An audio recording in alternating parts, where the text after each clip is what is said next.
Am I the asshole for being okay with my parents and family not attending my wedding because they won't accept my friend? I, 28F, am marrying my fiancée, 32M, in March. I was in my parents' home recently and I was telling them about our wedding party, which is going to include a male friend of mine as a groomsman. For some background. This male friend, we'll call him Steven, went to high school with me and is a post-op trans man. My fiancé said he'd love to have Steven as a groomsman, and I asked Steven and he was delighted. Then, I told my parents, and they were like, oh, we didn't realize she was going to be actually in the wedding.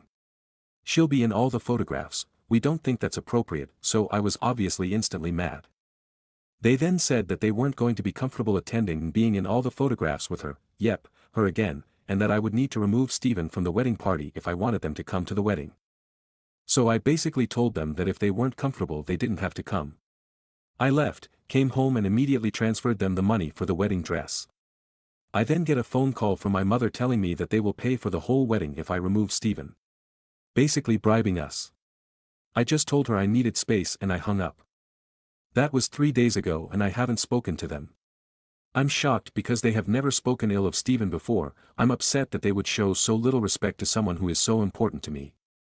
I am also upset that they have so little respect for me that they think I would turn my back on a lifelong friend for money. I don't know if I should speak to them in a few days when everything has calmed down, or if I should leave it to them. A few people I've spoken to have said I'm being a bit of an asshole because they're my parents, and they have a right to an opinion even if it's something I don't agree with. That I'll regret them not being at my wedding and that realistically it will ruin our relationship. I've had aunts and uncles calling me saying that this will tear our family apart and I'm being selfish. A cousin texted me to say that I'm choosing friends over family and that she and her parents won't be attending if my parents aren't, and the same for other members of the family. So it's basically blew up into this huge deal where a good portion of my family will likely not attend either. My view is that I don't think it's selfish to want to celebrate my day with everyone I love. I feel like the ball is in their court and they have the choice to come or allow their bigotry to stop them attending their only child's wedding. Also, to be clear, I am 100% not removing Steven from my wedding or taking the money. I'm not considering either option. My fiancé is in full agreement. But I just want to know if I'm the asshole for so easily accepting that my parents, and by default a lot of my family, won't be coming to my wedding. Update. First off, I want to say thank you for all the lovely comments, and for people taking the time to weigh in. I tried to keep up with them all and I just couldn't, so I'm so sorry if I couldn't get to your comment. Just to be very clear, I was not asking if I am asshole for standing up for my friend. I stand by my actions 100%. I am trying to figure out if I should have done more to convince my parents to come rather than simply accepting, they won't be there. I am going to take the advice many of you have suggested and have another sit down with my parents and reiterate my feelings. I will be firm with them and remind them that they are welcome to come, but that if they do I expect them to be kind and courteous to all. Update. Hi everyone. Sorry, for some reason this post was deleted from the Am I the Asshole page, so I just thought I'd post here and then at least some people might see it. I met my parents for lunch yesterday, and just laid everything out. I stood my ground and explained to them that Steven would be in the wedding and that I wouldn't be accepting any money from them. I asked them why none of this has come up before and they basically said they've been holding their tongues and this has just brought it all to a head. So they've basically always had this issue, but I suppose have never had a reason to bring it up, because they didn't want to start a fight. At the moment we are at a bit of an impasse. They are still saying they won't be attending. But I have reiterated that if they can put their feelings aside they are welcome, no questions asked on the day. My only requirement is that they are kind and courteous to all in attendance. So I guess we will just have to wait and see. I have sent a message to my cousins explaining the situation and I've yet to hear back, so that's up in the air too. I feel like I also need to say that I have spoken to Steven about this. I know a lot of people said I shouldn't speak to him about it, but that just wasn't an option for us. We have a very open friendship and we are always honest with each other. He always would have known something was up if a big chunk of my family just suddenly weren't at my wedding. He was obviously very upset, and he immediately offered to step back from the wedding party.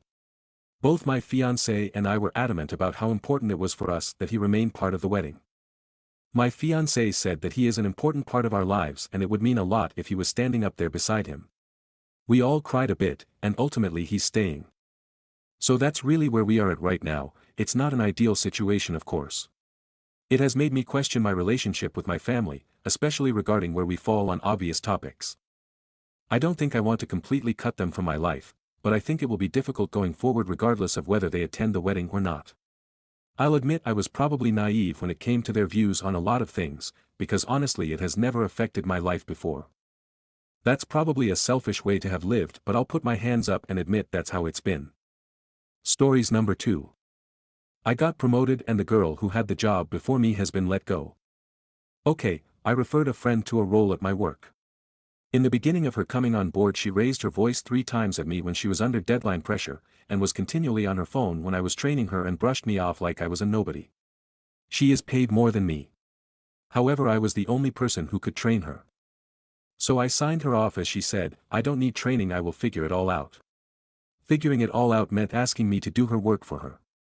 Fast forward, due to her lack of attention to training and lack of ability to work to deadlines, I have carried the team's workload and doing half her role plus my own. So, her contract was coming to an end and they publicly advertised it. I applied for it and so did she. So here is the kicker, I got offered the role and she has been advised her service is no longer required. Am I the asshole for applying for and being awarded her role? P.S. She hasn't been told it's me and I won't see her for 2 weeks, but she is not addressing the elephant in the room, she clearly figured it out already, bonus points for advice about this also. Stories number 3. Am I the asshole for asking a kid to please get off my porch and trying to find out where they came from? Reposting since I think it got deleted? Not sure how this works since this is my first one of these. So for reference, I, 41F, have generally had a cordial relationship with my neighbors. We don't talk too much but we talk when we see each other or we need to discuss property stuff. This afternoon I was out Christmas shopping and my security camera notifications start going off like crazy.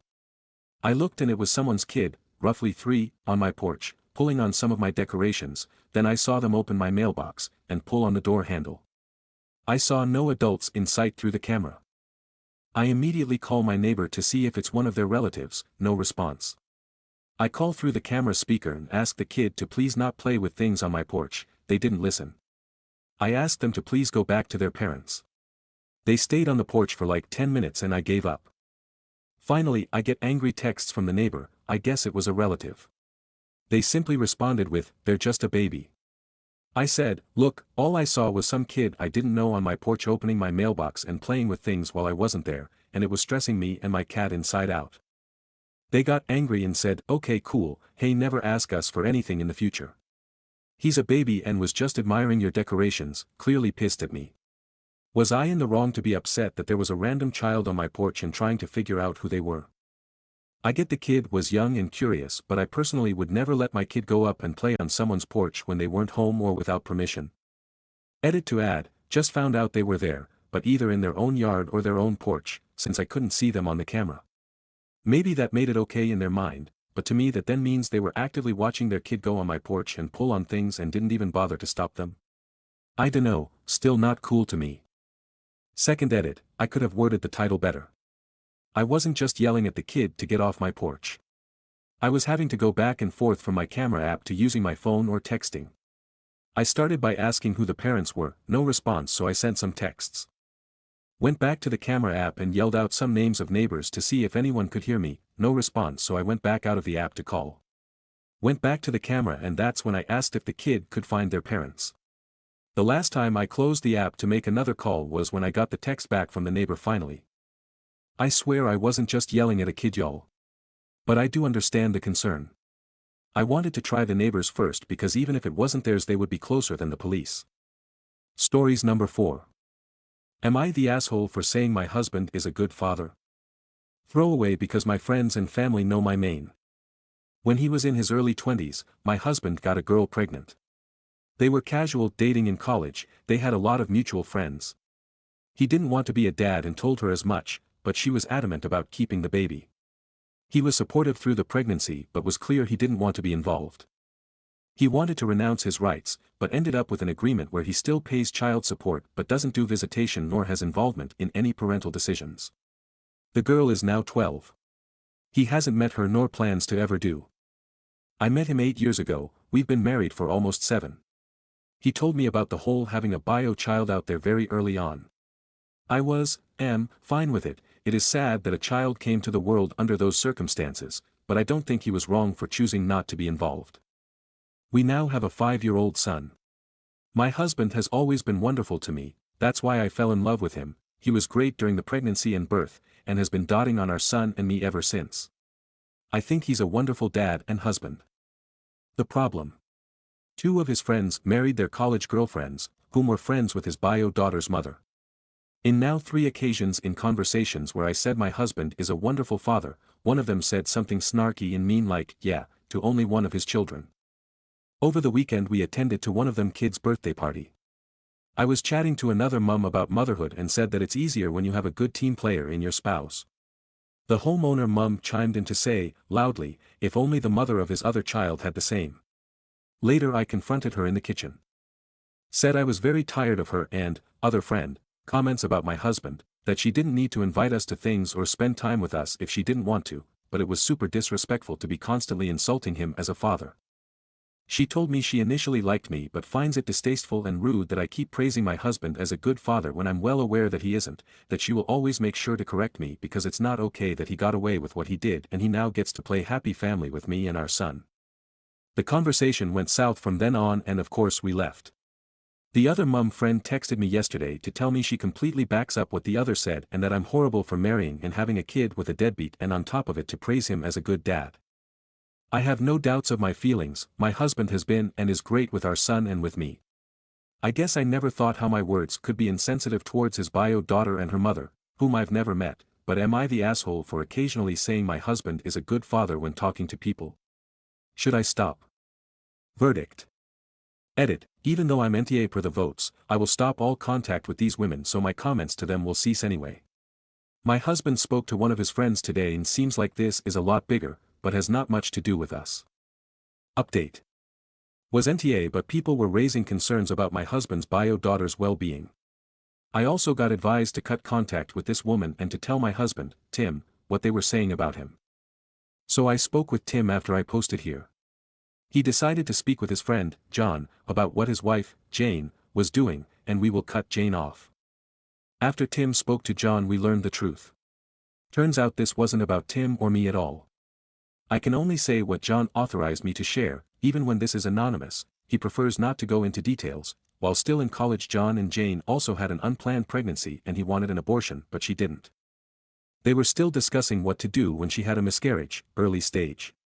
They never told anyone because she didn't want to and John respected her wishes. My husband never knew about this and felt terrible for them. While they moved on, and eventually got married and had kids, it's obvious she isn't over it and harbors resentment towards him for his stance at the time. Since our son was born, it seems she has been occasionally unloading her feelings onto Tim because she feels this is how it would have gone for her if she didn't miscarry. This is what John said. I have not spoken to Jane so I don't know her side. John confronted her after Tim spoke to him. They had a big fight because John did not like her actions and immediately saw what was the real reason behind them. He is staying in our guest house for almost 2 weeks now but we hope they will work through it for the sake of their family. She hates us even more now, though, for hosting him. So we are not really sure how our friendship will fare when they reconcile.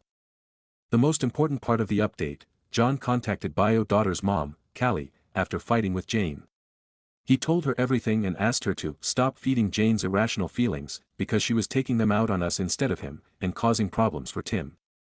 Callie ended up contacting me on social media. This was an absolute first. We have never interacted in any way before, and I did freak out about it when I saw her first message. She was wanting to speak to me mother to mother and clear things out, so I responded and we got to chatting. Tim was informed. She said she wanted me to know she didn't want anything more from Tim than what they had agreed on, that she never fed anything to Jane regarding him, they don't even talk that often, and she wanted no part of this mess nor to be dragged into it. I told her that we had a feeling she wasn't involved in the situation and appreciate her telling me but really, this had nothing to do with her and I apologized if the drama disturbed her and her daughter. We got to chatting from there on and she's a lovely person. She is married and her husband, Sal, has been in their daughter's, Ellie, life since she was about 2, she calls him dad. They also have a younger daughter together. She knew about Tim being married to me and about us having a son because apparently, Jane shared those things with her despite her telling her she had no interest in hearing about him. So I updated Tim of my chats with Callie all along. After some reflection and back and forths, we ended up having a video call, the 4 of us, Tim and I, Callie and Sal, just this past weekend. It was awkward at first, but we talked about Ellie mostly. We saw pictures of her, a beautiful girl. The gist of this is, Sal and Callie have been wanting him to adopt Ellie officially, but they were honest about how their finances would suffer from losing the child support, plus the biggest obstacle was they didn't want Ellie to lose her college fund/trust fund from Tim. Because they would have a very hard time providing college funds for both their daughters in their current situation, and all the more without the child support. They're not poor nor anything, but they just don't have the means for saving away that much. Long story short, after this call, it was decided that Tim will renounce paternity and Sal will adopt Ellie officially, but Ellie will keep her trust fund/college fund. It will be up to them to decide how and what to disclose to Ellie as for where the money comes from, but so far she knows her bio father was doing his half of the financial responsibility, in other words of course, so I don't think they'd lie to her about it. This will take some time to be finalized, we only just started, and we still need to consider if and when our children want to meet, which is a difficult topic to tackle, and we agreed to continue discussing it over time, but we are all happy. Tim says this is how it should have been all along, and Callie and Sal seem thrilled about finally being an official family. There was even a very nice moment when Sal told Tim, "You have a lovely family," and Tim replied, "Thanks, so do you." Stories number 5. I laughed in my Christian boss face today. He is a hardcore Christian and gets his news from a right*wing Christian podcast called The World and Everything in It. I have listened to these people deliberately misconstrue the facts or omit facts to suit their propaganda. Off the top of my head, they left out that Biden secured the ceasefire in Lebanon*, instead only saying he announced it, not that he was the one that made it happen. Also, they claimed that Democrats were voting Republican in this past election, when the opposite was true. So, that said, I brought up Luigi Mangione and how the cops paraded him through New York with like 15 people escorting him, and even the mayor, who has charges himself, was there. They're making Luigi seem like a hero. My boss was demonizing Luigi, claiming that Brian Thompson was innocent or some shit, and I was like, Brian was being investigated for insider trading. My boss didn't believe that and said, well, I don't get my news from Facebook - I cut in, I don't use Facebook. He said, my news is more balanced. I burst out laughing and had to excuse myself from the room. How absolutely absurd it is to think the news he consumes is balanced. Now, I'm not saying I consume entirely balanced news either. I get the majority of my news from Reddit, which, admittedly, has a liberal bias. Let's be real. But I get my news from more than one place, and besides, he has no fucking clue where I get my news from. It was just so ridiculous for him to claim the news he watches or listens to is balanced. It's not. Edit, a word. Edit 2, corrected a word. Stories number 6. Am I the asshole for saying I told you so to my caseworker and embarrassing her in front of her coworker? I, 16M, was taken from my parents by CPS over a year ago, and so were my siblings, 14F, 13F, 11M, 9F and 8F. They never took care of us like parents were supposed to, and teachers in school finally started to notice. Eventually I was interviewed and I admitted our parents left us alone from young ages and went away without leaving us money or food, how we never really had enough food, how I didn't know where my parents were and hadn't seen them in 2 days when I was being interviewed, how we did get sick and hurt and they were never around to help us. My parents couldn't be found, so CPS rounded us up and took us to a foster family. Within a few days we were placed with another family. And then a week later another one. My parents were found eventually and they didn't care that we were taken. I knew they'd feel that way. I was the only one of my siblings who wasn't behind in school when we were taken, but I had been when I was a lot younger. They realized some of us were underweight and others had some health issues that needed to be addressed. There was a lot of trying to get us healthy and better. But the other thing was our caseworker. She was determined to keep us together even when none of us cared about that. The foster families we were staying with all said it was too much with all of us and mentioned my siblings fought too much and I wasn't helping. The last family we were all with actually said it was like we didn't love each other and they felt nobody would be able to handle keeping us together. I told our caseworker a few times she should just separate us and figure out visits if she really wanted us to see each other, but she told me we'd regret it and she kept telling others that we'd fall apart if we were taken from each other. Her boss ended up stepping in and we got placed in different places. My siblings all went to different families while I was put in a program to give me skills and help me to be independent. Since I was so much harder to place long term. My caseworker hated it and she was always saying I better hope it didn't end badly because it would be so sad for us to lose our family connection. Even though I don't ask for it, I get updates about my siblings and they're all doing really good. We're all in individual therapy, but we haven't seen each other in months and I was told everyone seems to be doing better apart. I think the person from CPS I was taking to said they were all thriving in their new homes. My caseworker has been a pain in my ass about this stuff when she does her monthly visits with me. And she visited yesterday and she had another caseworker with her. She said it was going to be just like a normal visit and she said I was doing surprisingly well given the circumstances and I told her my siblings were too and we were all doing better apart and nobody was missing each other or sad we were separated. I did the I told you thing with her and pointed out how I was so right and even brought up how different she was being. She went all red and told me I didn't need to have such an attitude with her and how dare I embarrass her in front of her coworker. The other caseworker told her they needed to leave and looked all mad. She told me she was sorry about the way things went. But my caseworker was pissed at me. Stories number 7.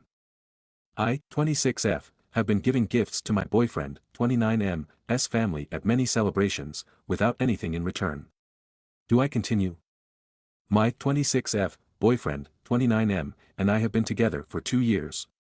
His family is very big on hosting and throwing celebrations, whereas my family tends to only do large holidays together, which will be mostly centered around food, as opposed to gifts. In the past year or so, I've been invited to his sister, 28F's birthday, his sister's baby shower, his mom, 60-something F's birthday, his sister's kid's birthday, 2F, his sister's housewarming, his family's Christmas, and a couple other miscellaneous celebrations. Every time, I bring a gift. It's to the point where I've been spending more money on gifts for his family than my own parents and siblings. However, I've never gotten a gift from his family. It's not really their fault/intentional, as we will tend to do our own celebration for my birthday, so there's not really been an opportunity for his family to give me gifts, other than Christmas. But the one-sided gift giving is starting to get to me. I've considered that maybe there isn't an expectation for me to bring a gift, but for most of these celebrations I'm invited to, it would be very odd not to bring one, e.g., baby shower, birthdays. I've considered doing joint gifts with my boyfriend, but his mom also pointedly asked one time, is that the one from my name, without me mentioning that I had even brought a gift, which made it seem like it was a given that I should have brought one. To be clear, I don't want/need any gifts from anyone in his family. I work a decently paying job, despite being in a HCOL city, and my boyfriend and I are both more financially comfortable for our age than his family. However, the sheer number of celebrations I'm being invited to with an unspoken obligation for gifts is starting to build up, especially because it feels a little like the relationship is one-sided, as I've never received anything in return. With Christmas coming up, I wonder if I should continue bringing gifts, or use this as an opportunity to work with my boyfriend and change our operating model. Or do I just bring something that's cheaper, like some baked goods/chocolate/. TLDR, I have gifted my boyfriend's family, his sister, his mom, his sister's kid, gifts on 10 occasions this year, but haven't received anything in return. With Christmas coming up, do I use this as an opportunity to discuss with my boyfriend about how this is unsustainable, or do I just tone down the spending on my side? Update. TLDR of my original post is that I have gifted my boyfriend's family, his sister, his mom, his sister's kid, gifts on 10 occasions this year, probably spent $800 total, but haven't received anything in return, and was wondering if I should switch to doing joint gifts with my boyfriend. Some commenters suggested that I was not being appreciative of being invited to family events, so I thought that maybe I was being too harsh. Well, with Christmas coming up, I, 26F, was invited to Christmas with my boyfriend, 29M's family, but given his sister, 28F, just had her second child with some health complications, we had a conversation and decided it made sense for me not to join them as I've been flying a lot for work and don't want to put the newborn at risk. That made the conversation about doing joint gifts super easy with my boyfriend, since I physically wouldn't be there. Out of the blue yesterday though, I received a text from my boyfriend's sister reminding me of their house address to ship gifts to, even though I've driven there multiple times. Then, about an hour later, I receive a text from my boyfriend's mother telling me about how the sister's daughter, toddler, has been a little upset recently given the new baby, and that it would be great to get the toddler an extra gift to make her feel special since the attention has been on the newborn. On top of whatever I was planning to get the newborn. She did top it off with a "you always give such nice gifts" as a nice compliment. For context, I grew up in a family that taught me not to buy gifts that you wouldn't want to receive. I bought very nice things for boyfriend's sister's kids for her daughter's birthday, toys plus nice name brand clothing like Nike, North Face, and the latest baby shower for the newborn. I brought this to the attention of my boyfriend, and he mentioned he'd let them know that he was bringing our gifts, but I have a feeling they'll misinterpret to think that we're still getting separate gifts. We will see how it goes next week, but I've been super put off by the texts that I've gotten from his family. It seems pretty blatant that they want gifts from me and are expecting it, but I'm glad that my boyfriend is planning to take care of the communications. Stories number 8. Am I overreacting? My 35F, BF, 35M, told me he wants me to keep up with my body because he is a high-value man. I moved into my BF's house 1 week ago, and I have discovered a dark side of his personality. He has been telling me what to wear, how to do my hair, not allowing to go out by myself and asking me to cut off my friends. We have been together for 6 months and recently he said that I need to stop eating dinner because he thinks that he has the right to be picky when it comes to women since he is a high-value man, he just makes decent money, he is not a millionaire. Nothing about my physique has changed since we started dating, so I don't understand why he is saying these things knowing that he has always called me sexy, beautiful, etc. I work and pay my own bills, but he asked me to move into his apartment and live for free. I talked to my mother and she says that I need to leave him because he is a dangerous psychopath. I just need to hear other people's opinions. By the way, I am not fat, I am a woman with an athletic build, 15 laughing but serious over my normal BMI. Stories number 9.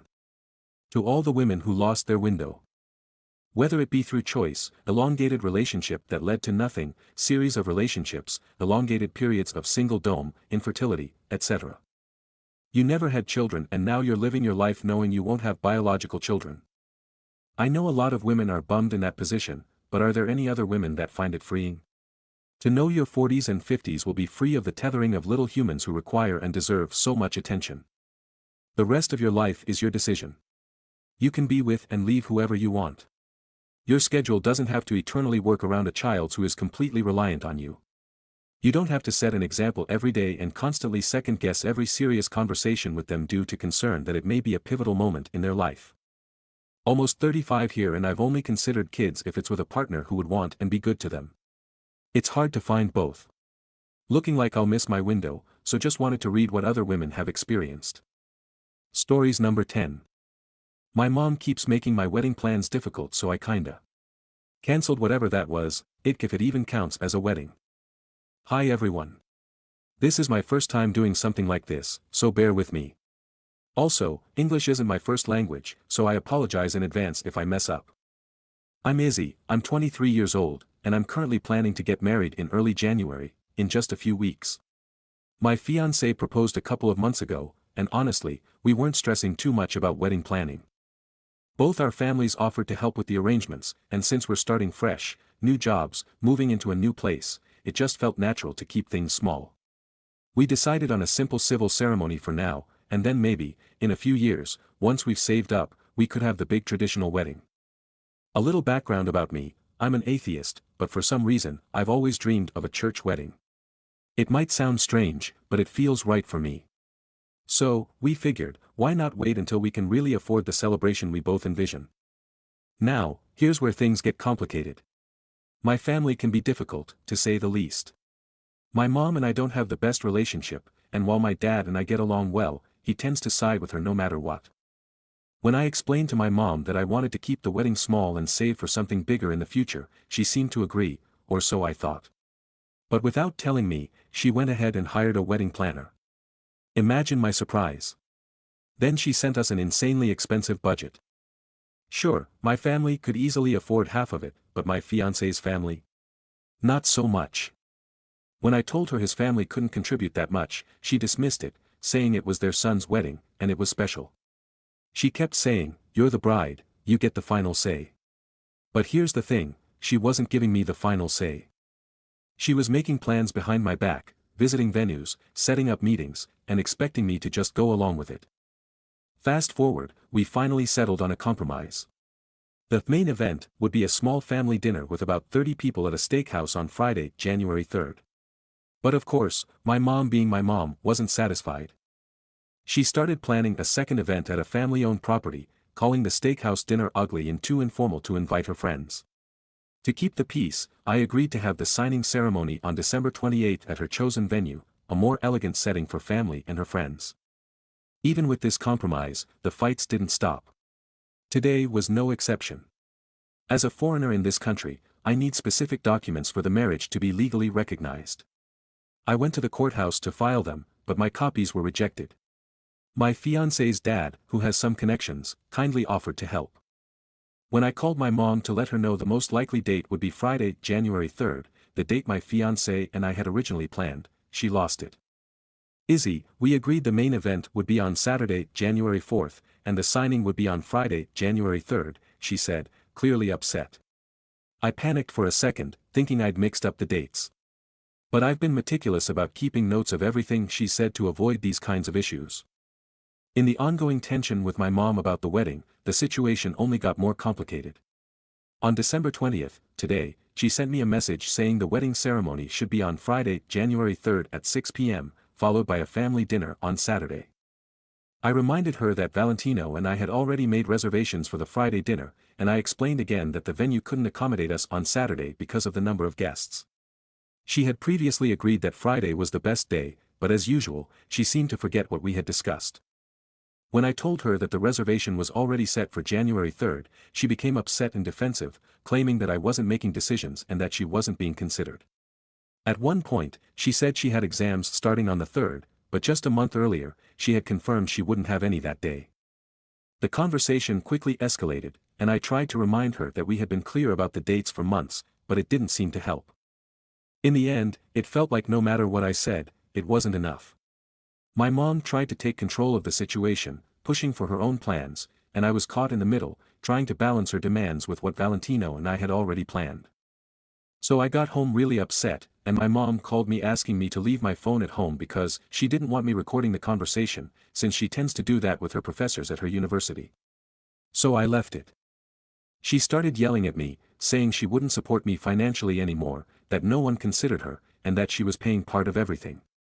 She said that if she wanted, she could talk to my dad and cancel everything. I asked her if she was manipulating me, and she said no. Still, I said, well, when Dad gets home, we'll talk and come to an agreement, and she calmed down, went quiet. She started calming down but kept saying things like maybe she wouldn't attend my wedding, that my fiancé's family was manipulating me, and that no one would love me more than her because she and my dad are my real family. After all, we're foreigners. It was horrible. So, when I got to my room, I called my fiancé and asked him, can we change the date? He asked why. He said no, but that we could try. Then I asked, what if we cancel it, and he said yes, and asked what I planned to do. I was honest with him. I told him I didn't want the party anymore, that I just wanted us to get married, go somewhere nice to eat, and play all night. I was tired of the stress of the wedding, and that once the money was ours, we could do something better. He happily accepted because he's very introverted, and I know he was doing the whole gathering thing more for me and to celebrate with his family. Still, he said he respected my decision. I told my dad, I asked when was the last time we talked about it, and he said about a month ago. Then I said, how strange, Mom told me you talked about it yesterday, and that you agreed to change the date, and he got nervous, saying, maybe I don't remember.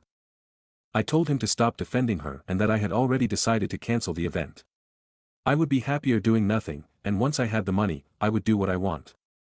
I know he'll tell her, and who knows what will happen tomorrow. I'm really scared, honestly. Stories number 11. Am I the asshole for telling my mom that she was borderline abusive? My sister, 20, has been going through dramatic weight loss recently and we're all so proud of her. She was extensively bullied as a kid and it has been hard for her to develop good self-esteem, and as such she hates taking photos or seeing photos of herself. I got home yesterday and my sister was trying on a new top and then my mom started taking pictures of her. This has always bothered my sister and she immediately asked my mom to stop. She had to ask repeatedly and my mom would not stop, it was almost obsessive.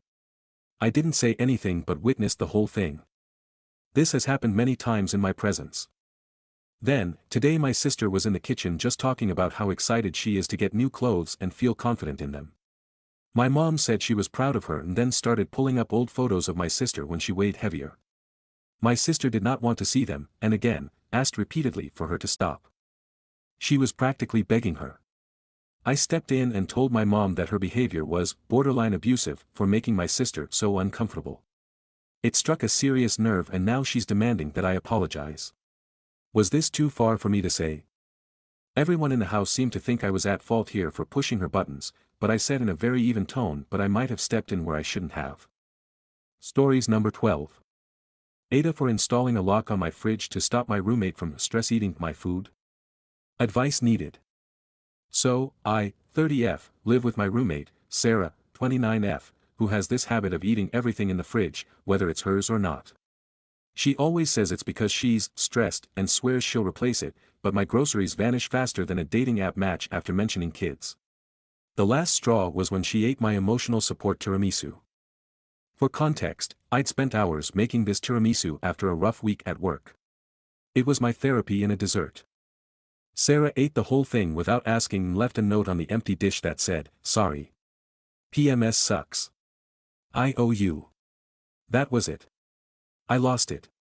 I ordered a lock for the fridge for my food and moved everything into it. Now Sarah's furious, saying I've ruined the vibe of the apartment and that I'm passive-aggressive for locking her out of the shared fridge. She even tried to rally our other roommates against me. Spoiler, they also hide their snacks from her. AITA for locking up my food, or is Sarah just mad she can't steal my serotonin anymore? Update, December 22nd. There is a temporary lock on the fridge while we figure out a solution. We have no proof to go to the cops, we have receipts from the last 6 months of grocery bills, and she claims that she could have been on those grocery runs. She also took the broken lock from my roommate.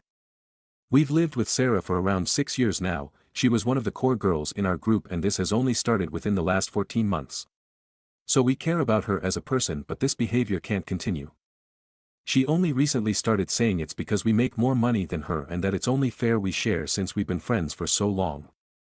We've gone to the landlord for theft. He claims that we just need to work it out and don't really have a leg to stand on. We also use a paying portal with him where we automatically split the rent 4 ways. As for buying a fridge, we already bought 2 $400 coolers and that still didn't work. Why should we pay an additional few hundred for a fridge, and our electric bills would be insane? We cannot break the lease. We would lose our $4,800 security deposit and need to pay $9.8K for 60 days of rent until they find new tenants, and we can't live there during the 60 days. Her parents are crazy strict and abusive and feel bad for going to her parents. Stories number 13. AITA for refusing to let my sister adopt my baby after she called me unfit for being a single mom. Wow, I didn't expect this much attention, but thank you to everyone who weighed in, even those who disagreed. A lot has happened since my original post, so here's the update. After I kicked my sister out, she ramped up the drama. She started posting cryptic messages on social media about selfish people and babies in the wrong hands. Then, she went full tilt, outright claiming that I was neglecting my son and that CPS should step in. She didn't tag me, but everyone in our circle knew who she was talking about. I was furious but also scared, so I started documenting everything: texts, social media posts, and anything she said to other family members. I also spoke to a lawyer to make sure my rights were secure and to prepare for any crazy moves on her part. Then came the final straw. She showed up at my house unannounced with her husband, claiming they just wanted to talk.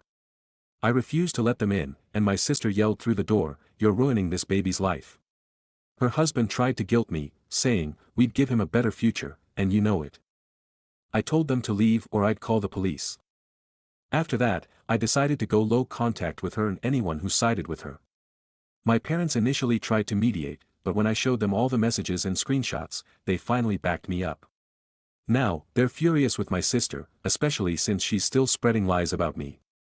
I also reached out to CPS preemptively to let them know about the situation, just in case she tried anything. They assured me there was no issue as long as my baby was safe and well cared for, which he absolutely is. As of now, I've cut my sister out of my life completely. She's still telling anyone who will listen that I'm selfish and ruining her life, but I'm done engaging. My focus is on my son, who's happy, healthy, and exactly where he belongs. Thanks again for the support. It gave me the confidence to stand my ground. For anyone else dealing with entitled family members, trust your instincts and protect your peace. Stories number 14. AITA for telling my 19F daughter she will have to move out of my house if I get divorced because of her lies after her stepdad saw her naked. Hell everyone. Been a while and I see a bunch of people asking for updates. I wasn't in the mood and I have been crying myself to sleep every night. I don't know what to do anymore. I lost my husband, family, and my daughter. Thank you to everyone first, but it's official, I'm getting divorced. I was served with the divorce papers and my husband want nothing to do with us anymore. I have moved out of the house and I am currently staying with a friend until I can get my life back in order. I have cut completely contact with my family, but they still try and get into contact with me from different numbers or from different profiles on FB and Instagram. I don't know how long I can continue to stay with my friend because her life is now being impacted as well, with my family members just showing up at her apartment. I would like to get a different place to stay, but my salary won't be able to cover everything I need. My husband or STBXH covered all our bills previously, but now I have to do everything myself. My daughter just packed her things a little over a week ago and moved away. I don't know where she is at the moment and her friends are refusing to tell me anything. She tried to talk to my STBXH and he got a restraining order against her. She violated the order and he got her arrested. I don't know what went on in her head. I tried to talk to her, but she was admitted that she will fix everything, but like I said, my ex got a restraining order against her and then had her arrested when she kept going to him. My daughter will have to drop out of college because my ex is now refusing to continue covering anything else for her and retracted his offer to continue paying. He sent me a message saying he done. I didn't respect his wishes, so I had to get out of his house immediately, and my daughter also went against his wishes, so he is retracting everything from her as well. She is on her own.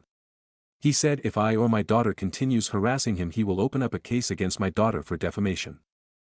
I don't have enough money for myself at the moment with my job and all the bills, so I definitely can't assist her. She packed up in the middle of the night and just left after I told her she will have to drop out and get a job. My STBXH became completely emotionless and cold the last couple of weeks and refused to talk to me about anything other than anything regarding the divorce. He said he would have been supportive and assisted for a while until I could get on my feet, but it's clear we only want to use him, his generosity, so he is done. He wanted to void the prenup we have, but will now follow the prenup to the letter, meaning I will basically get nothing in the divorce. I don't want anything, I just want him back. Even with everything that happened, I still want my husband, the kind, caring, sweet man I had. I want him back. I need him to come back. I told him my daughter moved out of the house and asked again if we could try and fix our marriage, and he didn't even respond. The last message I got from him was him asking if I signed the divorce papers yet or if I got a lawyer yet to look over the divorce papers. Because he want to be done with this and move on, because it's clear to him now that no one in my family, me included, respected him at all. In that message he also said I should get my family to back off because they are still harassing him with message, calls and email, and he is sick of it. If they don't stop, Het will report them as well. To the people that keep asking me why I didn't do anything when the lies started to spread, I did do everything I could. I was accused of protecting my creep of a husband, and the video didn't help because I did send it to some of my relatives, but it has no audio, so it only shows him knocking and then walking in. My daughter said SJE answered him and he still went in. Stories number 15. Just realized all the culture war stuff is created by the elites to prevent class consciousness. If I'm dumb or not, but I figured this out recently and it led me to leave the alt-right pipeline. The elites actively benefit us fighting amongst ourselves so we don't notice they're stealing from us. Hence why stuff like man versus bear is encouraged. It's easier to divide a working class if both men and women from that working class are fighting about issues and blaming each other instead of working together to address problems that affect both of us and move forward from the past. The rich have seamlessly integrated themselves into progressive circles to encourage other groups to fight each other. Hence why programs like affirmative action exists. They want us to fight about it rather than realizing that the elites are the cause of all the problems in society. Recently realized this during the health insurance case and everything just clicked. I started reading Karl Marx last week and started reading about the French Revolution as well. The bipartisan support of what happened in New York is a huge step towards class consciousness as outlined by Karl Marx. What's gonna happen, but the future is gonna be interesting across the entire world for the next couple decades. I've realized recently that supporting people like Andrew Tate and Elon Musk means I'm effectively cucking myself. Stories number 16. My daughter defended herself, resulting in the other party requesting a lawsuit. So I live in the Toronto area with my family of 5. My eldest has her black belt in Shotokan karate and is extremely focused and a great student. This all started last week, before summer break. My daughter went outside for lunch as students are allowed to. She sat on the baseball field by her school with her friends, as students are allowed to. My daughter had her back to the field, facing the dugouts, when a mentally challenged student, who I am not sure why they weren't being supervised, attacked my daughter. She more or less pounced on my daughter and dug her nails into her neck, but my daughter escaped that, and punched her. Then she grabbed her friends and ran into the school, where the other young girl was. The other girl started trying to bite my daughter and my daughter was just done with it and punched her in the solar plexus and knocked the wind out of her. This is all on camera, although they don't want to show me the footage, and the other family is threatening to sue. Advice please. Last night my daughter, her friends, the girl who attacked her, and all the parents were called to the station. They asked us if we wanted to see the footage, my daughter, me, the girl who attacked her, TGWAH for short, one of my daughter's friends, and all the parents except for one. They took us in a back room and turned on some projector screen thing, and you can see my daughter is there with her friends and TGWAH jumped onto her and pulls her hair, bites, all that, and so my daughter pushes her off and runs with her friends. The camera angle switches to where you can see both entrances to the school. Tqua goes in one, my daughter and friends go in the other. Eventually it cuts to the office camera, like in the hall outside it. My daughter and friends run into there and try to get in the office, but TGWAH beat them there. She starts screaming and scratching my daughter and friends, and bit one of her friends so bad she needed stitches. Eventually it shows my daughter punching her and grabbing her friends to go in the office. That's when it stops. I was horrified. If this child will just attack, why didn't she have 1:1 supervision? I was absolutely upset at the school for their negligence of her. That is insane to me how they got away with that. Afterwards, the officer asked if they wanted to continue, and bring me to court. The family said, no, Jesus wouldn't like that, so that is dealt with. The bigger issue now is what are my next steps to go after the school board. I want my daughter to feel safe when she goes to school, not keeping her head on a swivel in fear of somebody jumping out and attacking her. How can I make sure this doesn't happen again? Stories number 17. AITA for causing a rift in my brother's marriage by calling out my sister-in-law for lying in front of everyone at my Christmas party. Basically, I, 26F, hosted a big Christmas party at my house last weekend, and what was supposed to be a fun evening spent celebrating as a family turned into a bit of a shit show, all because of my sister-in-law, Hannah, 31F. Now, for some context, my wife, Jess, 28F, and I got married this past September. We wanted to keep the wedding small and intimate, so the decision was made that the wedding would essentially be child-free, with an exception for my half-sister, 16F, since she's an older kid and I had asked her to be one of my bridesmaids. Back when my brother Alex, 30M, and his wife Hannah had RSVP'd for the wedding, I made sure to call and remind them that, sadly, their baby couldn't come with them because it's child-free. I also want to mention here that I had told them about this back when we went to visit my brother and his family in the summer. Anyway, while on the phone, they said they hadn't forgotten and they had already planned for Hannah's mom to babysit. However, when the day of the wedding came, Alex and Hannah showed up with, you guessed it, my then 8-month-old nephew. I'll be honest and admit that I'm kind of a pushover, and I didn't want to make a scene on my wife and I's special day, so I regrettably let it go. We got about 2 minutes into the ceremony before extremely loud screaming and crying from my nephew began. The worst part was that they tried to ignore it at first, for about another 2 minutes, before Hannah finally excused herself and him. Unfortunately, she couldn't go into another room because we were on a beach. At first she just tried to walk further down the beach, but the crying could still be heard loud and clear, so she eventually walked back to their car and later decided that her and my nephew would go home and not stay for the reception, and only my brother Alex would stay. Fast forward to the Christmas party. Everything was perfect until Alex, Hannah, and nephew show up, after she had reached out a month prior to tell me they wouldn't be coming at all and would be spending time with her family. I was annoyed and decided to pull them aside when I went to greet them and asked why they didn't tell me they were coming, because I honestly didn't make enough food to feed 2 more people for dinner, not to mention I had nothing for their son. Alex gave me a confused look and asked why I thought they weren't coming, and when I told him the reason why, all hell broke loose. Alex obviously questioned Hannah as to why she would do this, and her response was to immediately, and loudly, accused me of lying and of hating my nephew. Obviously this got the attention of the room and everyone stopped and turned to look at us like something out of a movie. He then asked why she would think I hate their son, especially considering I agreed to change the policy to allow him to come to the wedding, which, as you already know, I did not do. I quickly told Alex that wasn't true and explained myself and my reasoning behind my choice, that it wasn't personal, and that I of course love my nephew. I reminded them that I was super cool about the crying and never said anything, even when I probably should have. Jess started to walk over to us from the kitchen, most likely to try and defuse the situation, bless her heart, all while Hannah doubled down and tried to make it seem like I was lying, so I lost it and said, "Well, if I'm a liar who hates your kid, then I guess you should probably get the fuck out of my house." Jess stopped dead in her tracks and the silence that came after was eerie. Hannah then started crying, and quickly left with my nephew and slammed the front door behind her. My brother turned and gave me a sad look before following behind her. It didn't take long before I started to feel embarrassed that I let things escalate like that. Jess comforted me after they left and we ended the party early because I don't even know how to properly process what just happened. Later, my brother texted me, saying he didn't know who to believe.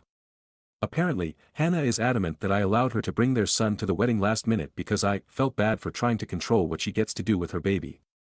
She's also saying I made the Christmas party thing up as well, claiming I've always had a vendetta against her and want to make her look bad. Alex says he just needs time and that he's heartbroken and worried that Hannah isn't who he thought she was. Other family members have been texting me, saying they're on my side, but I do kind of feel like an asshole for how I handled everything at the party. I know Hannah is trying to drag my name through the mud, but I feel guilty for making her cry, intentionally trying to publicly humiliate her, and for ruining the vibe of my own party. So, AITA for causing a rift in my brother's marriage by calling out my sister-in-law for lying in front of everyone at my Christmas party. Stories number 18. My parents tried to screw over my dying stepmother, blew up all of our lives instead. Throwaway for obvious reasons. My 17F stepmother, Jane, is a wonderful, wonderful woman. She and my father got married when I was 4, and she's been a rock in my life ever since. My mother was always my primary caregiver, but up until that point her relationship with my father was acrimonious and I basically never saw him. Jane was the reason they developed a stable co-parenting relationship. She encouraged everyone having a good relationship with each other and was always there to support me and my mom when things got rough. Jane was always a really hard worker. When she met my dad, he was living out of a hotel and my mother was doing everything in her power to keep me away from him because she was petty and angry that their relationship didn't work out. Meanwhile, Jane had a great job, a nice house, helped my dad get back on his feet, negotiated a visitation schedule with my mom, who hated her for a long time, and made sure my dad sent us money every week because neither one of them could afford an attorney to negotiate child support payments. Jane had no reason to do any of these things, but as I got older she made it clear that she loved me as much as she loved my half-brothers who were born a few years later.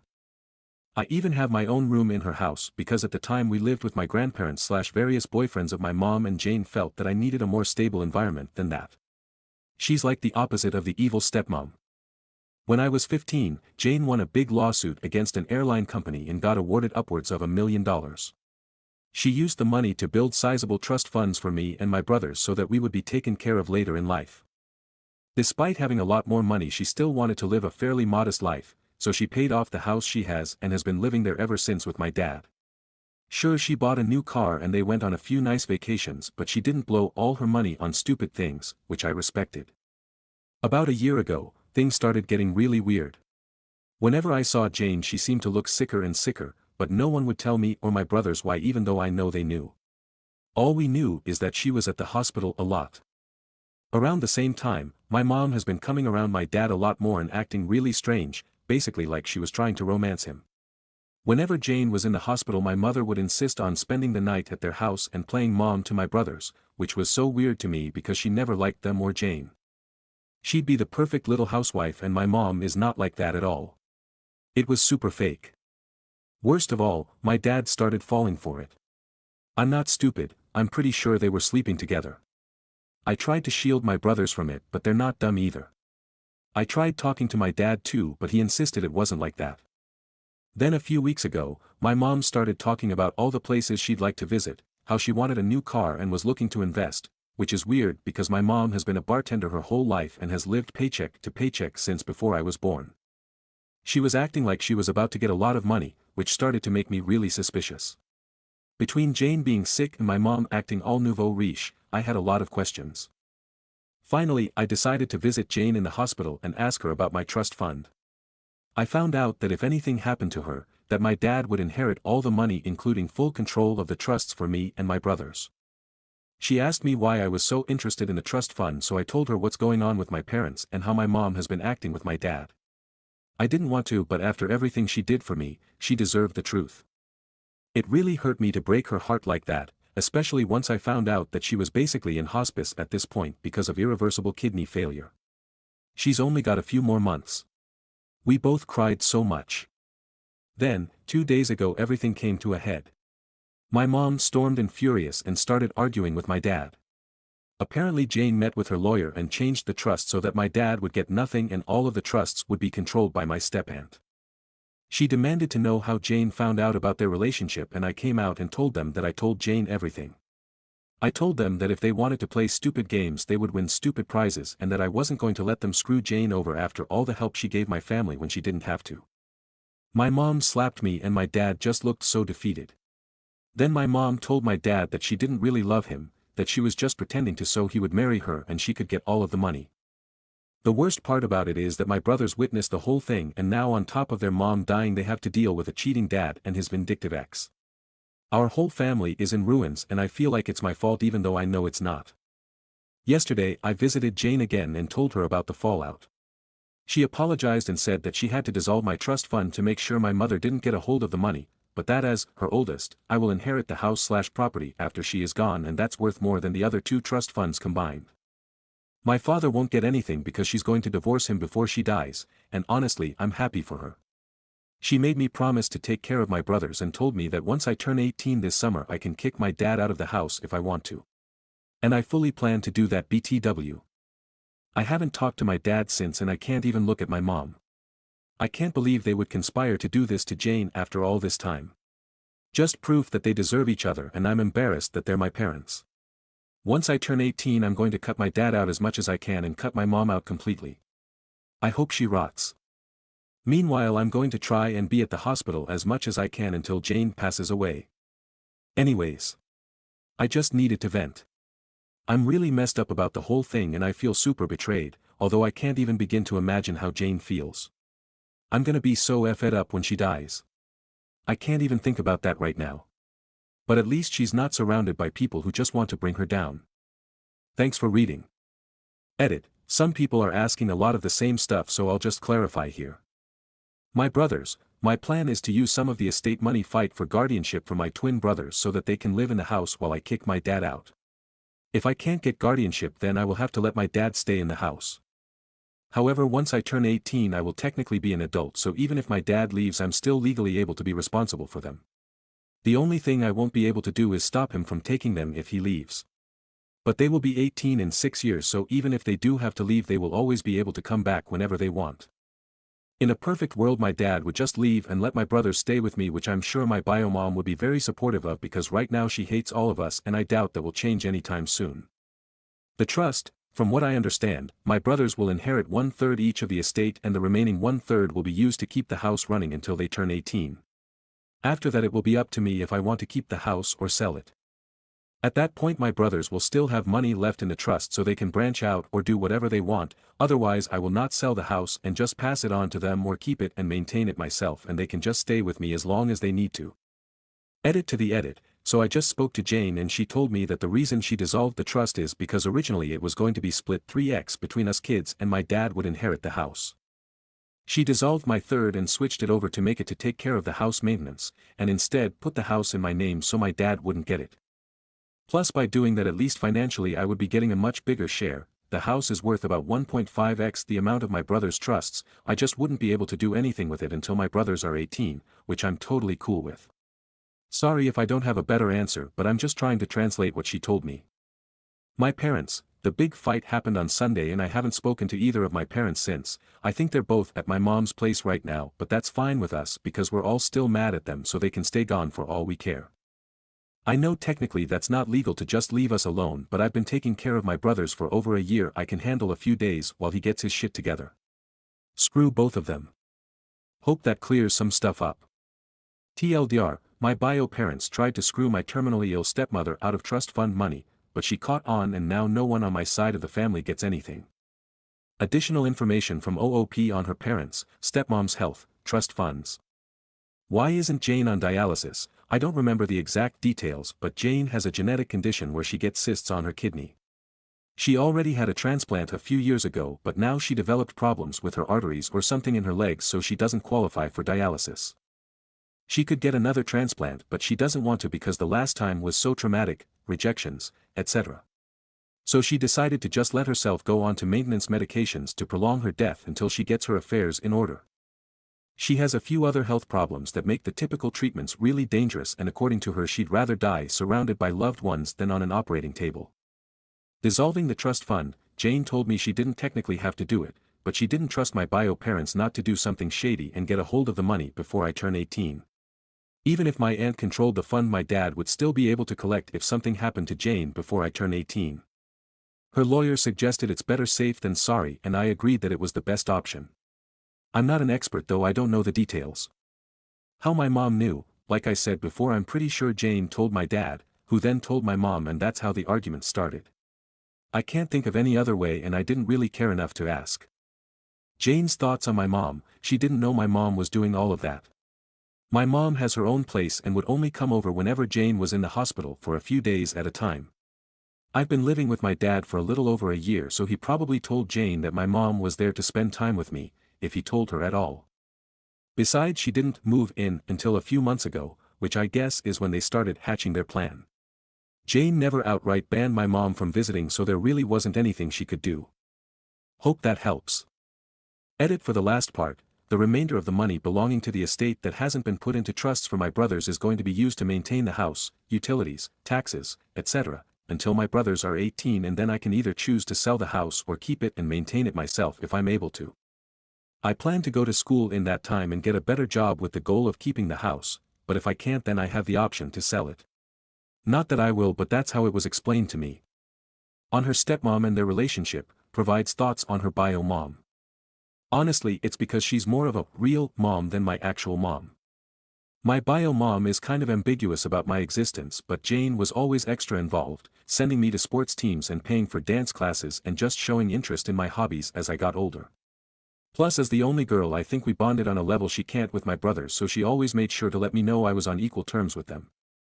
When I was younger, we would watch movies and have girl time where it was just us 1:1, and those are some of my best memories with her. Jane is also really mature and someone I want to be like when I get older, whereas it feels like my mom is a teenager in an adult's body. She was constantly picking fights with my dad about dumb things, and Jane was always there to smooth things over and keep my best interest at heart over her own feelings. I know my mom made Jane's life really difficult for a long time, but Jane never complained or said anything to me about it, whereas my mom constantly complained about Jane. As I got older, I just always felt more at peace when I was around Jane than when I was around my mom. If you want your stepkids to love you, just be there for them and treat them like your own. Ignore whatever drama you have with your husband's ex and just love your kids. Trust me, if you really care about them, they will know. Please check my profile for my previous post. Hi guys, it's me again. A lot of you asked me for an update on my situation with Jane and my family, so I've come back with a few things that have happened since I initially posted. I will try to organize this in a way that addresses the major points of last time. Jane is still alive and doing surprisingly well considering the circumstances. She's always been a fighter, and although her disease has been progressing, she's keeping a positive attitude with everything that is going on. She says she's grateful that she was able to see everyone's true colors before she passed, so she could go into the next life knowing the truth. We have become so unbelievably close in the past few months, and it's getting harder and harder to know that she's getting close to the end. She doesn't ever talk about it though, and I know it's because she doesn't want to hurt me, but we both know the situation, so we're just making the best of our time. I'm also not being completely transparent about all of the drama at home, but TBH, I don't think she needs to hear all of that. We did end up having that surprise celebration of life that I planned. A lot more people showed up than I thought, but they all got an Airbnb near the hospital where Jane is, and we were able to take her out and spend some time at the lake near the facility. It was super low-key, which I know Jane preferred, and I was even able to get her old college friend to come after I found him on LinkedIn, LOL. We had food and there was music and we played games, and it was overall a really great time, except Jane started crying at the end, but she promised me it was just because she was grateful. My brothers are also doing okay. My aunt, Jane's sister, is currently paying for them to go to therapy, and they've become a lot more open about talking about the situation. They just turned 13, but a lot of the time it feels like I'm talking to actual adults, LOL. They've become really independent lately, in a good way, and aside from me driving them places, I don't really have to do much for them anymore. Their grades aren't super great, but they're not failing, and considering the circumstances it could be a lot worse. They still hang out with friends and I'm keeping an eye out for like depression symptoms and stuff. The situation with my mom is as funny as it is embarrassing tbh. She spent a few weeks ignoring us and then she tried to crawl back into my life basically begging me to let her move in because her lease is about to expire and she has nowhere to go. That convo went about as well as you'd think and she ended up calling me an ungrateful and that I couldn't just ignore her because she's my mom. I told her to get out of the house before I call the cops and to go back to my dad, who at that point was only coming home every few days to check on us and grab some clothes. After that she tried coming by a few times and when I wouldn't open the door she would lose her mind and start yelling through the neighborhood. After 3 instances of this I finally called the cops but because I'm 17 they told me there's a possibility that I would have to go home with her since technically I'm a minor and need to be with the custodial parent. I told them no way because I was the only one watching my brother's ATM. That led to a whole thing where after a few hours my dad basically showed up and I was allowed to stay there because there was finally an adult present and I'd basically lived there for over a year. After that the cops firmly told my mom that if she keeps showing up and causing drama, my neighbors confirmed that she'd been there a few times screaming, that they would arrest her for trespassing since technically it was Jane's house and not hers. She left and hasn't tried coming to the house anymore but for a while she would call me constantly telling me I owed her and all kinds of stuff. She's now blocked on everything and anything she needs to say to me gets filtered through my dad. As for my dad, well, since he's basically required to be here for another 2 months until I turn 18 we've basically just avoided each other. It's not too bad though because I've been heavily relying on guilting him for everything to get my way. For example he was going to contest the divorce but I threatened to kick him out when I turn 18 if he does that so he just signed all the paperwork for a quickie divorce and is basically doing whatever Jane tells him to do. I don't openly disrespect him or anything, he's still my dad, but I've made it clear that I have no intentions on doing anything he says ever again and he doesn't fight me on it. Most of the time he's just in his room and sometimes he'll go back to my mom's but only for a day or 2 before they argue and she kicks him out again lol. I haven't decided whether or not I'll kick him out yet and we haven't talked about it either so I'm kind of playing it by ear. As for me, I'm handling everything as good as I can. I found a new job where I make a little more money so I've been focusing on saving as much as I can and just being there for my brothers. Between working in school and visiting Jane I've been so busy I haven't really had time to really stop and think about everything, but I know it'll come. One of my friends has really stepped up and helped me manage everything and I'm super grateful to him for being there for me and my brothers so we'll see how that goes. Anyways I wish I had something more exciting to share but that's what's happened since my last post, smiley face. Thanks again for all the support on my last post. Please refer to my profile for my previous posts. Hello everyone it's me again, I've gotten quite a few messages in the past months asking for an update so I'm going to post my final update here and hope that it's enough to answer the questions everyone has been asking. I'm sorry that it took so long to update but a lot has been going on. As many of you may already assume, Jane passed away early fall of this year. It was very traumatic and sudden, but the silver lining is that she exceeded every doctor's expectation for her life and when she did go, she was surrounded by family, including me, my brothers, and my dad. She was on palliative care and felt no pain except for a brief moment right at the end, and we are all very grateful for that. Towards the end Jane was physically pretty much done but her mind was as sharp as ever. I took the advice of many of you here and recorded some voice notes for my brothers. I originally wanted to do video but by the time we were able to do it we both decided they didn't need to remember her wrapped in tubes and in a hospital gown. She also wrote many letters for her friends, family, and even for me to open when I reached certain milestones. She gave me one to open right after she passed away, and while I won't share too many details I can say with absolute certainty that she is and forever will be who I consider my mother without question. It was very, very emotional for everyone and although it has been a few months I am still very heartbroken about her no longer being with us. She was a kind, gentle woman and in my heart she is who I aspire to be. My brothers are obviously very hurt about our mom dying but just like before they are taking it surprisingly well. They are still going to therapy both together and separately and we have a lot of conversations whenever they feel like talking. We've always been close but I feel like we're closer now, even though I work we hang out as often as we can and I'm doing everything I can to be the support that they need. They don't know it but I definitely need them as much as they need me because they're the only ones I can really talk to about anything. Ironically now that our family glue is gone we're pulling together stronger than before. My dad and I mended the fences so to speak. We went to a few therapy sessions together where he took full responsibility for his behavior, and I've forgiven him as much as I can, especially since he eventually started doing everything he could to be there for Jane at the end, even though they still went through with the divorce.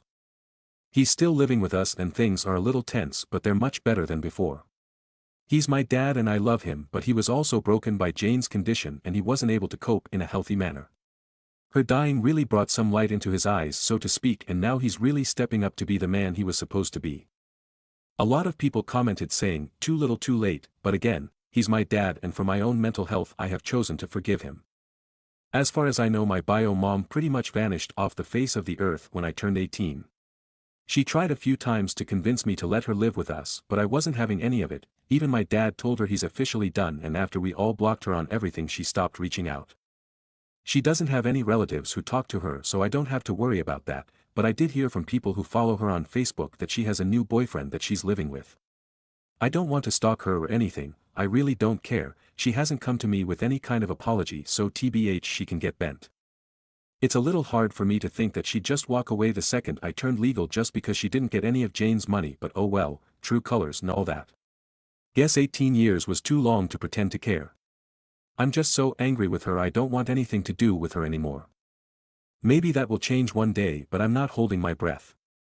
As for me, I'm doing pretty okay. I decided to take a year before I start college to handle all of this bullshit, and I'm still at my same job, so I'm saving up money wherever I can.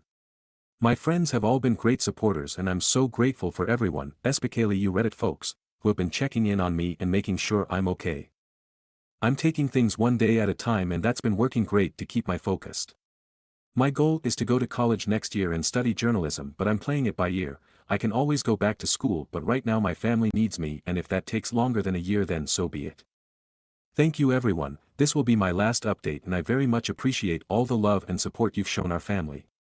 Jane I know was very grateful for all of you too, and all I can say is hold your loved ones tight and be careful of anyone who seems too good to be true. Much love and blessings to you all. Stories number 19. AITA for telling my mother-in-law not to place her own gift tags on Christmas presents I ordered for my children. So basically, I had ordered all my children's Christmas presents online to be sent to my in-laws' home. As we are spending Christmas there this year, my mother-in-law said that she didn't mind wrapping them all up before we all got there. We arrived here yesterday and all was well. After the kids got settled in their room, I got a chance to ask her about the presents. She told me that they were mostly all wrapped with just a couple she needed to finish off and that they were stored in their basement. I did ask if she needed a hand finishing the rest off, but she insisted that I should rest after our journey.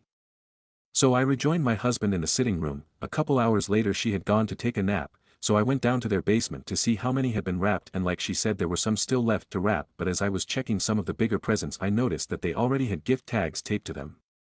When I flipped the tags they read, "From Grandma," on not just one, but on all of the bigger ones, so I immediately went and told my husband about what I just found, and he said that his mom had asked if she could put a few of her tags on as she didn't want to disappoint her grandsons. My husband agreed that she could and told me that it isn't a big deal and that this is the only time we will be spending Christmas over at theirs, as they live 4 hours away. I'm mad that most of the bigger presents are things that I had pre-ordered for a long time and put a lot of thought into, and had some toys personalized with their name, which costed a lot of money. Anyways, my mother-in-law came back downstairs from her nap, so I basically told her that I don't think it's right for her to just do that without asking me also. She got super upset and told me that I was being selfish and tried guilt-tripping by saying this could be one of the last Christmases she will have. She's old, but she's not that old, 71. She told me that I'm ruining Christmas already. I'm trying my best to appear as nothing is wrong around my kids. I do feel bad and that I maybe overreacted. I don't know what to do. Should I leave her tags on and apologize, or put my own tags on and tell her she should have bought more? This is turning into a nightmare. Stories number 20. AITA for selling my house out from under my son and his girlfriend. Not the a-hole. I, 60F, have rented my second home to my son, Joe, 34M, for the last 7 years. Initially he shared the home with friends at a below-market rent. Leases included agreements for periodic, reasonable increases.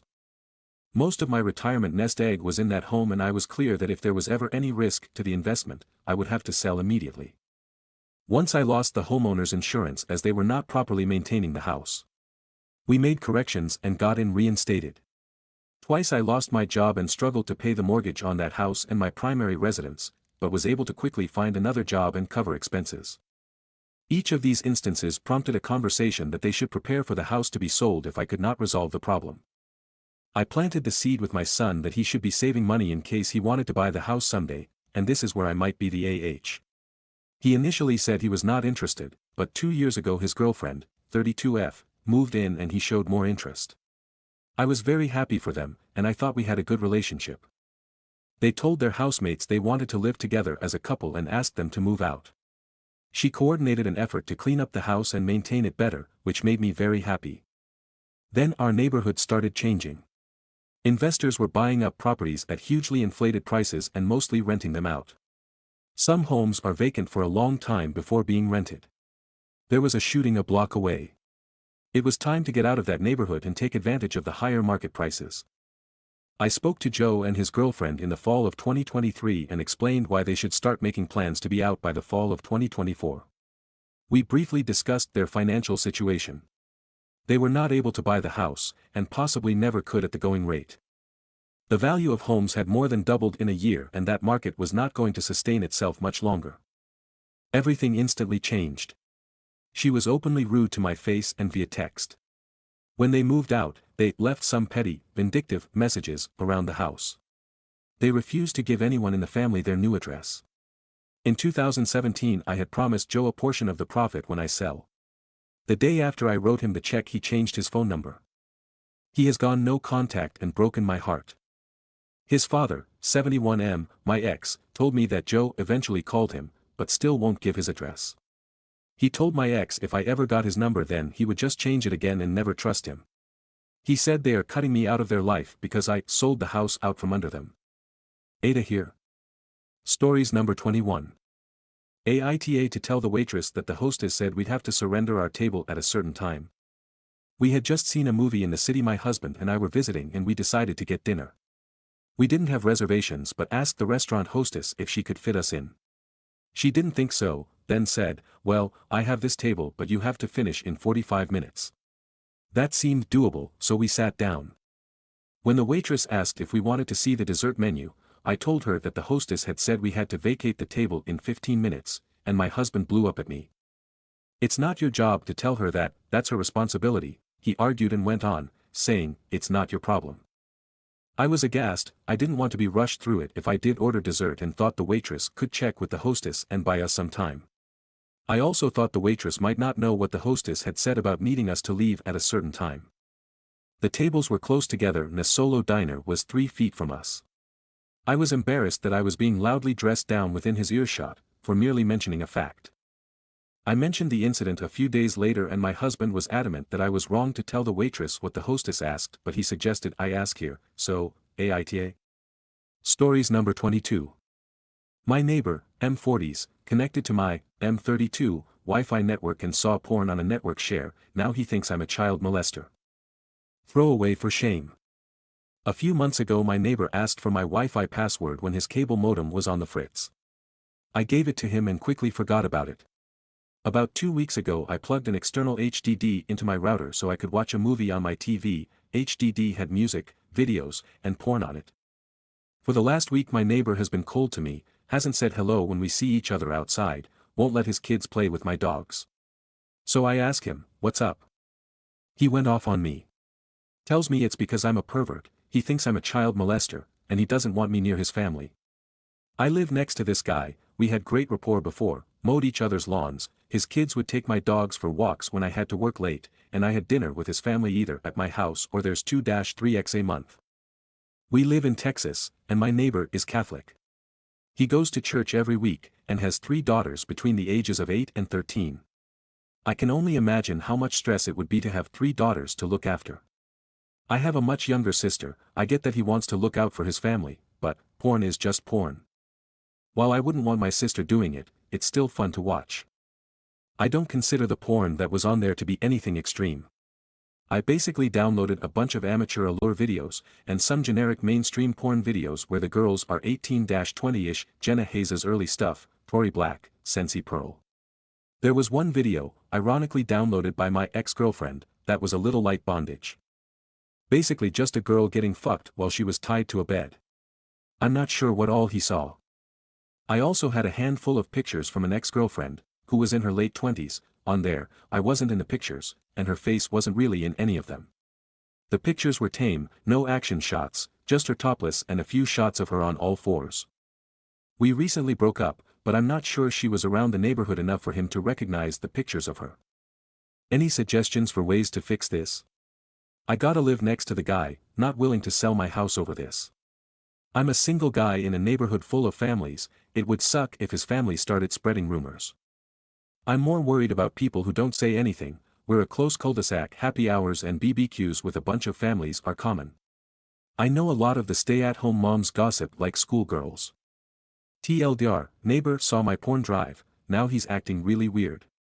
Looking for advice on how to fix things, or at least insulate myself from hurtful rumors. Edit. His kids only have iPhones and iPads. The only way they would have seen the drive is if they were using his office computer. I can see exposing the kids to porn would be bad. I don't think that happened. Okay, so lots of good advice in the original post. Thanks. I need to stress that I didn't want my talk with him to be about me telling him I'm right and he's wrong, like a lot of posts suggested. I think that if you feel the need to be right, you aren't going to be a good neighbor. The approach I took was more, I need to understand why you feel the way you do.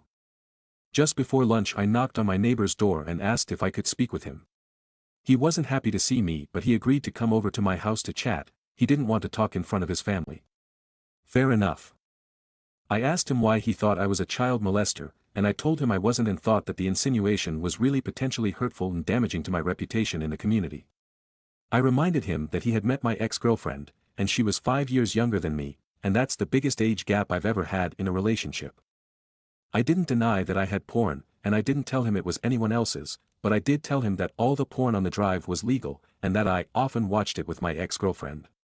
I asked him why he thought it was child porn, or if he just thought any porn meant I was some sort of deviant. His first reaction was to tell me, I know what I saw. But when I pressed him on what it was he saw, he said, pictures of kids and videos of people having sex.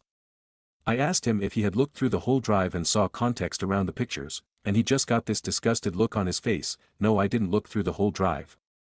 He claimed that he turned on a media server and it auto-detected the media because it was still on my network because the Wi-Fi password on the device was hard to change and he hadn't changed it back for him when his cable modem broke. He said his kids only normally used the device for Netflix, so he had kind of forgotten about it once things were working again. His explanation seemed a little wordy, but I let him talk as long as he wanted. Anyway, it was super awkward at this point, so I offered to show him the drive again to add context. I kind of had to insist he at least look at the file structure. It was painful. Anyway, I showed him that the photos were from my past, and the only pictures of teenage girls were from my high school days or pictures of my sister. The pictures were all arranged in folders by year, like I said in the previous post.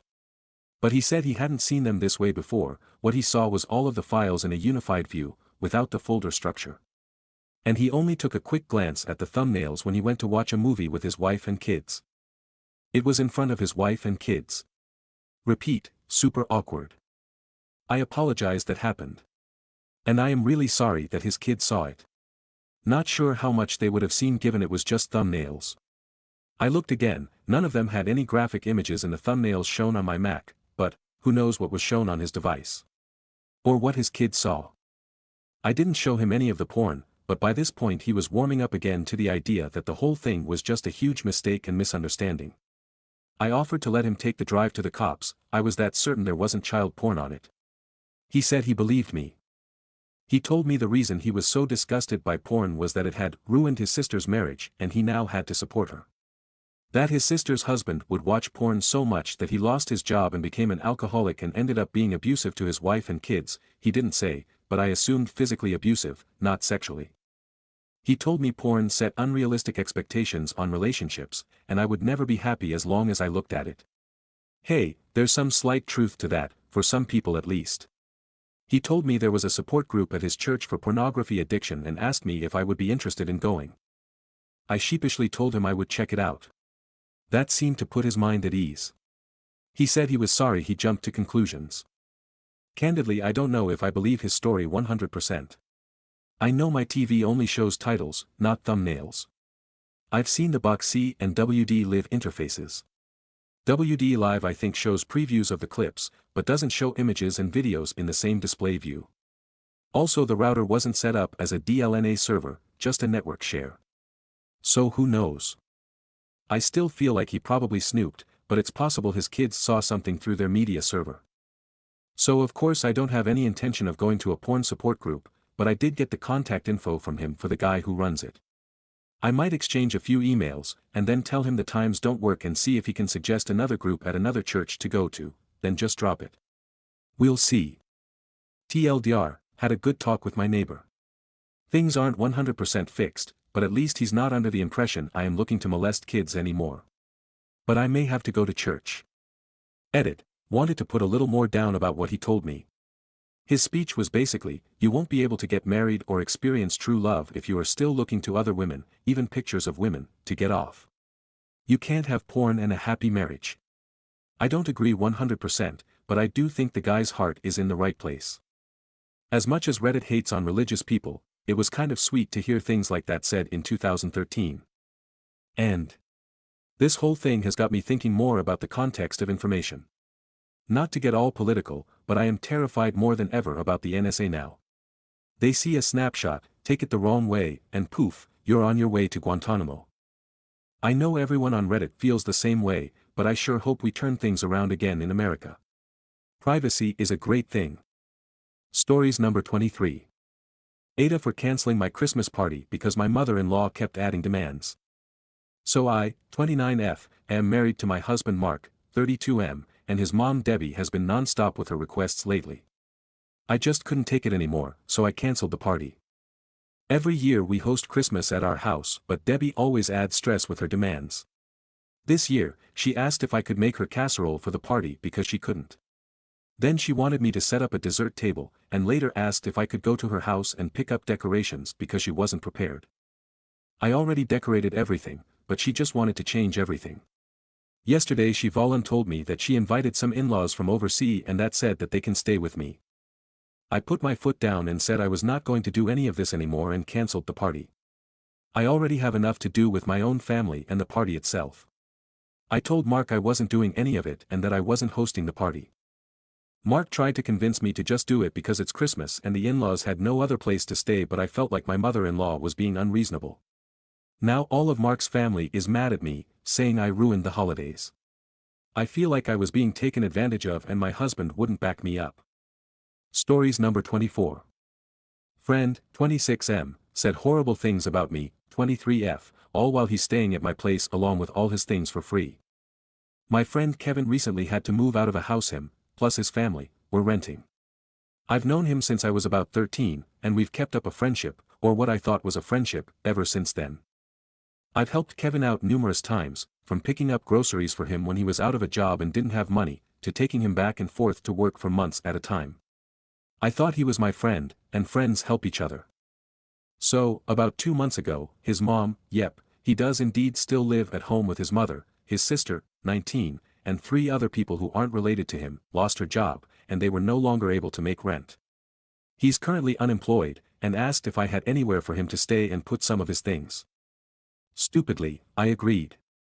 I told him he'd only be able to stay certain days because I wasn't comfortable with him being there when I wasn't, and I also need time by myself. So it averaged out that he stays about 3 days a week, give or take a day or 2 if I say it's okay. Anyway, he stayed this last Friday, and everything went fine. He had someone pick him up the next morning to go job hunting, and left. Edited to point out, he wasn't really job hunting, he was out with this friend picking up pills and Molly to sell on the side. This is the major reason I want him out of my house. I could overlook the shit talking in order to make things go smoothly, but I absolutely will not tolerate being friends with someone who sells drugs. Been there, done that. He left his phone. At first, I wasn't snooping. We both have the exact same phone, and it was laying on my computer desk, where mine usually is anyway, and I heard it vibrate. Obviously, I picked it up thinking it was mine and that someone texted me, but I was wrong. Display opens up to a conversation he's having with one of his friends, and it's about me. I know that I shouldn't have read it, and I wouldn't have, had the first text I saw said, "So, are you still at that bitch's house?" Bitch meaning me. I was hurt, felt sick to my stomach, and stupidly continued to read the rest of the conversation. This guy has said horrible things about me. He accused me of lying on certain days when I said I was busy, said that I lied about my father having cancer. He does in fact have cancer, and it's bad. Not sure how much longer he has left, and obviously I'm at my parents' house a lot to see him and help my mother care for him. He called me a cunt numerous times, said I was two-faced, that I was shitty friend, talked shit about my boyfriend, etc. One text was like, the only thing that would make this deal any better is if she started fucking and sucking me, but that's not going to happen, cause she's so crawled up her boyfriend's ass. It broke my heart, because I really thought I was helping him out and now I see it was pretty much just taking advantage of me. So now I'm stuck. He's staying at a friend's house right now and that friend came and picked up his phone on Saturday, so I didn't see Kevin. I don't know what to do. Save for about 4 outfits, I currently have all of his clothes in my possession. I also have some of his furniture, well, his mom's, in my storage unit because they're living with family members. I don't want to bring anything I read up. I understand that was a violation of his privacy, but it doesn't change the fact he said all of those things and that I know he said them. This isn't a oops, I accidentally unlocked my boyfriend's phone and read every text or Facebook conversation since the beginning of time thing. I had no intentions of looking at his phone, honestly thought it was mine, until I saw that text. I should have stopped, but I'm glad I didn't because not only do I know what he said, I also know about the drugs. So, right now, how do I explain to him that he needs to get his things and find somewhere else to stay without it being a problem? I don't want to make Kevin mad because I know what he's capable of when he doesn't like someone, and it looks as if he doesn't like me right now anyway, so I really don't want him coming here and destroying my house or something. Kind of at a loss here. It's not a roommate situation, so I don't really have to give him a time frame or anything of when he needs to leave, but at the same time, I don't want to be a bitch about it and tell him to just come get his shit and never speak to me. I was thinking of telling him that one of my relatives or something is coming down and needs to use my spare bedroom, but that doesn't solve the issue of his furniture still being in my storage unit. Reddit, you got any ideas? TLDR, friend talked major shit about me, all while staying rent/food/utility free at my house. Need him and his things gone, but not sure how to tell him without bringing up that I know everything he said about me. After reading this post by Sukarer, I decided to stop being a pussy about it and just tell him to get his shit. I packed up all of his clothes and the rest of the stuff he had here, and waited till my boyfriend got off of work. When he got here, I called Kevin and told him to come get his stuff, that he couldn't stay here anymore, then hung up. He started texting me. This is pretty much the conversation. Kevin, WTF, you know I don't have anywhere to stay tonight, what the fuck am I supposed to do now? Me, I don't know, maybe get a decent job and keep it so you actually have somewhere to stay instead of couch surfing. Kevin, WTF is that supposed to mean? I didn't think you gave a shit how long I stayed, you have a spare bedroom, it's not like it matters.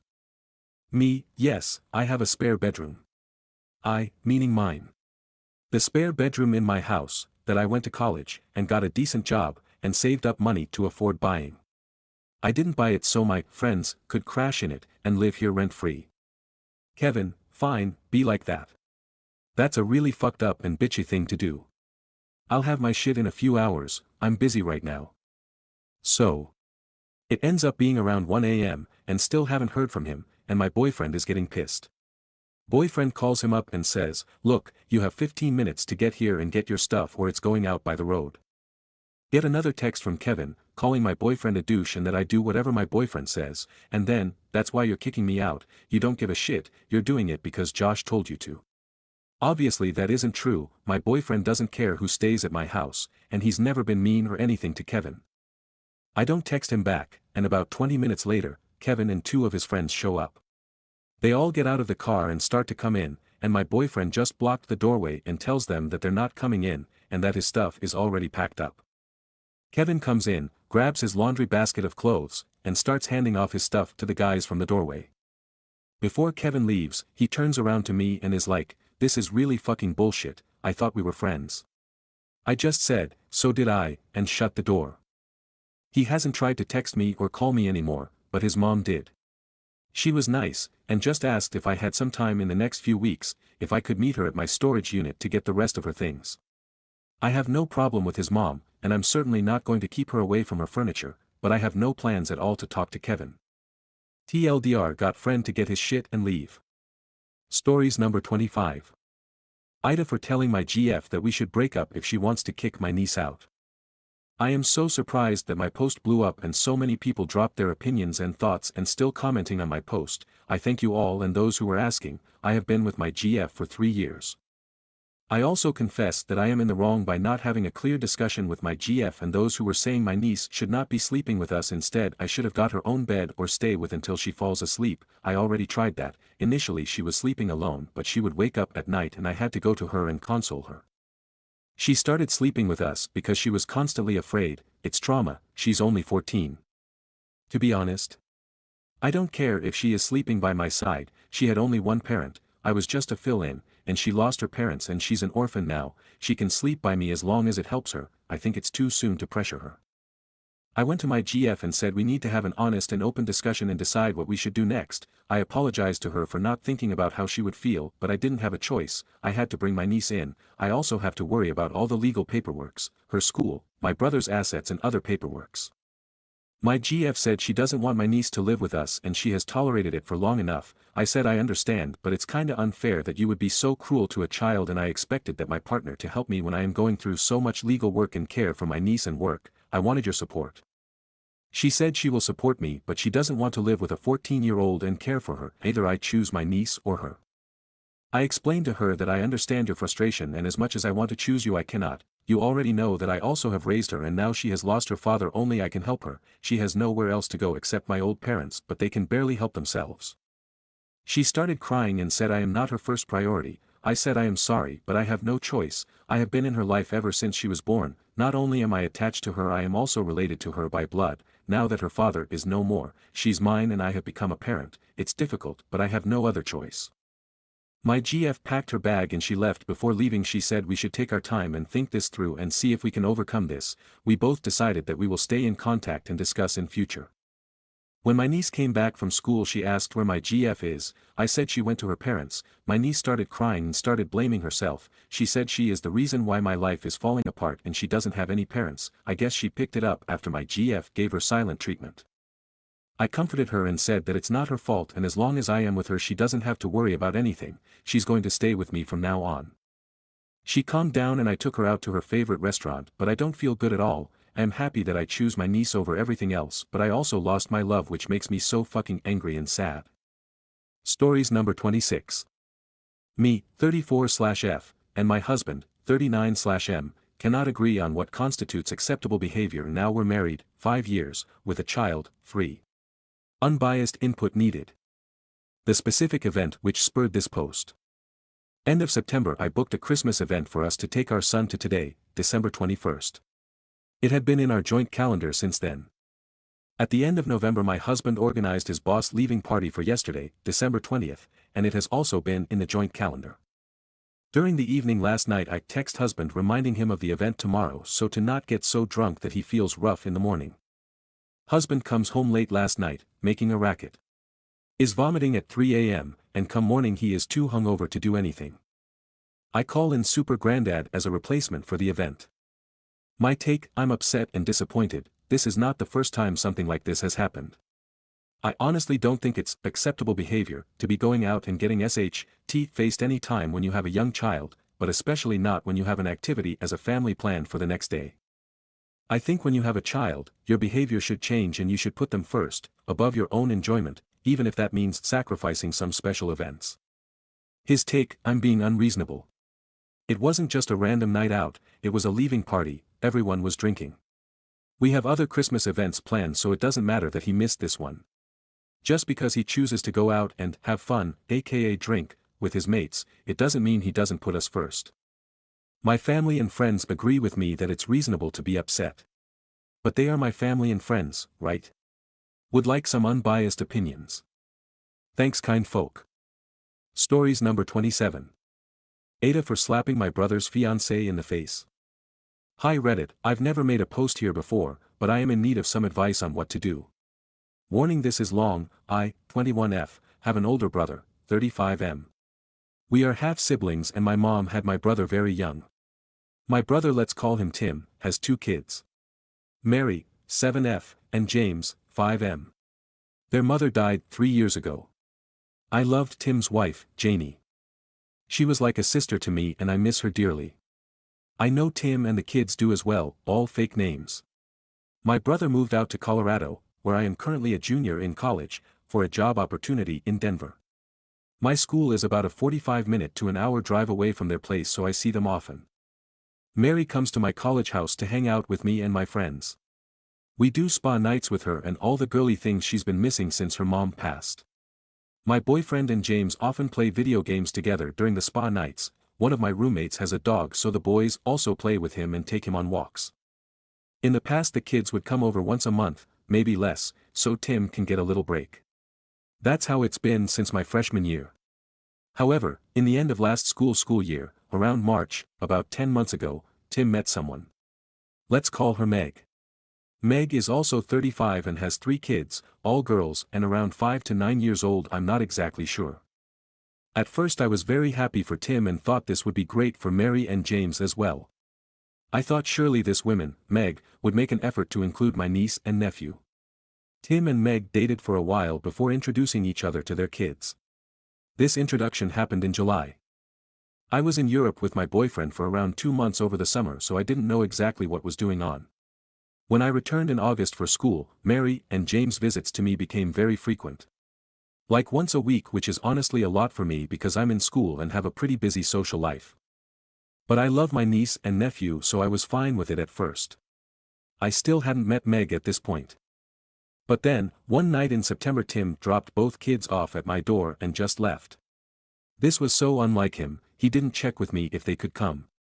My roommates and I weren't even home. It was a Saturday night at like 11 p.m., so we were out at some event for our sorority. I had no idea they were there.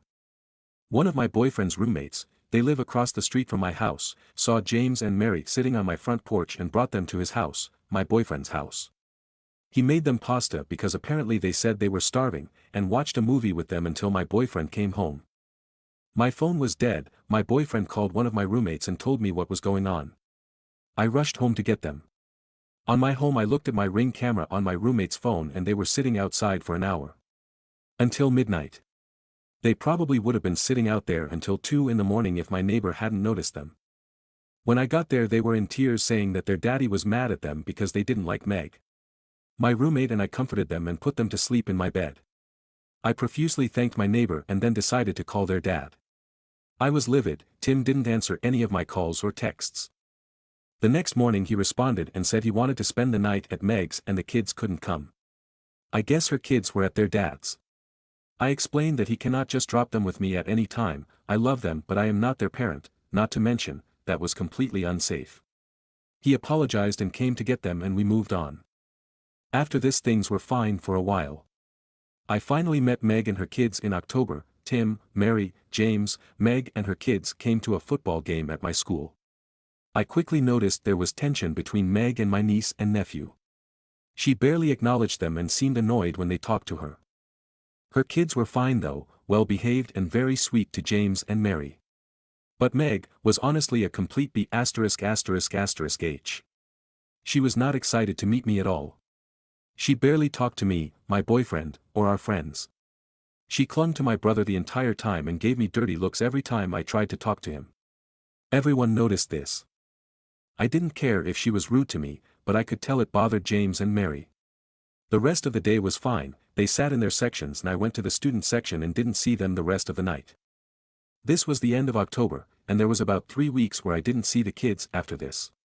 So at this point it's November. One night, Tim calls me with news. He has proposed to Meg and they are moving in together. I was shocked. I didn't realize they were this serious, but okay, if he's happy, I'm happy for him. Things continue as normal until 2 nights ago when Mary calls me crying. She tells me everything. Apparently since the start of the relationship Meg has made no effort to get to know Mary and James. She brings presents home for her kids, plays with them, brings her girls to get their nails done, does movie nights, etc.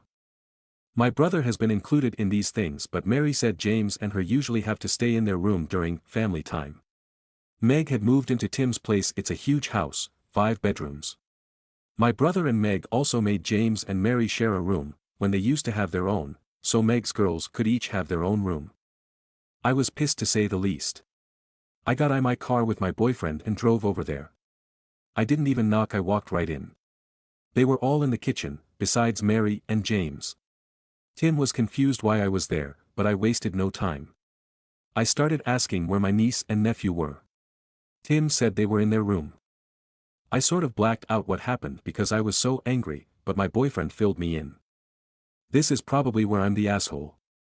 Apparently I was screaming at Tim, calling him a bad dad. I was just going off and Tim was silent. Until Meg spoke up. She actually said, "You can't really expect me to be a mother to these kids who aren't mine." I said that's exactly what I'm expecting. She then said, "It's not my fault their mother died, they still have their father in you." I looked at Tim, who looked equally shocked. Honestly, I couldn't contain myself. I launched at her and slapped her across the face as hard as I could. My boyfriend had to hold me back. James and Mary ran downstairs at this point. That's the only reason I stopped trying to beat up Meg. Meg was on the floor in tears. I took James and Mary's hands and left. This was yesterday night. Tim has been calling me telling me to bring his kids back. But I'm honestly considering bringing them home with me to my parents' house, their grandparents, for Christmas. My parents definitely don't know this is going on, otherwise they would have said something long ago. But now I don't know what to do. First of all, am I the asshole for showing up there? Second of all, should I tell my parents what has been going on? And third of all, should I take them with me for Christmas? My boyfriend and friends say I'm not the asshole, but I probably shouldn't have slapped her. And I probably shouldn't just take them with me without asking. Leaving James and Mary there with that woman is making me sick. So Reddit, what do you think? Also, is Meg right for not wanting to step into a mother role for James and Mary? I'm missing some details, but this is most of the situation. Update: thanks so much for all comments and advice over the past few hours. I want to start off by saying I love these kids more than anything. I would do anything for them.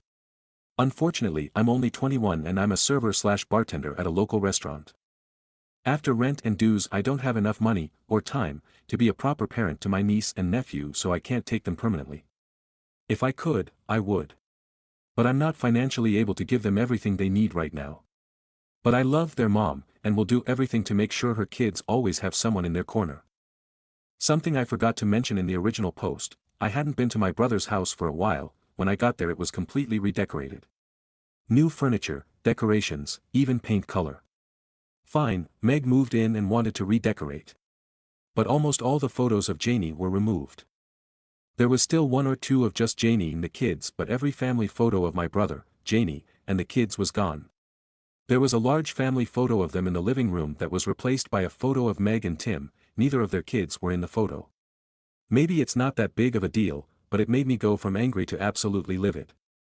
I'm not a violent person.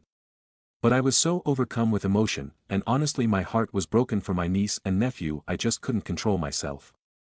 For the time I've had Mary and James since the incident, Mary had been begging me to take them to Nana and Pop's, what they call my parents' house. I think James is a bit confused but knows he wants to stay with Mary, and she has been adamant she doesn't want to see Meg or her dad, and wants to come with me to her grandparents.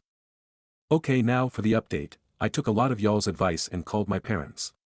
They live in Florida, so unfortunately they can't come with me to talk to Tim in person. I wish they could. Although my dad isn't Tim's bio dad, he really looks up to him and sees him as his father. My dad loves Tim like his son.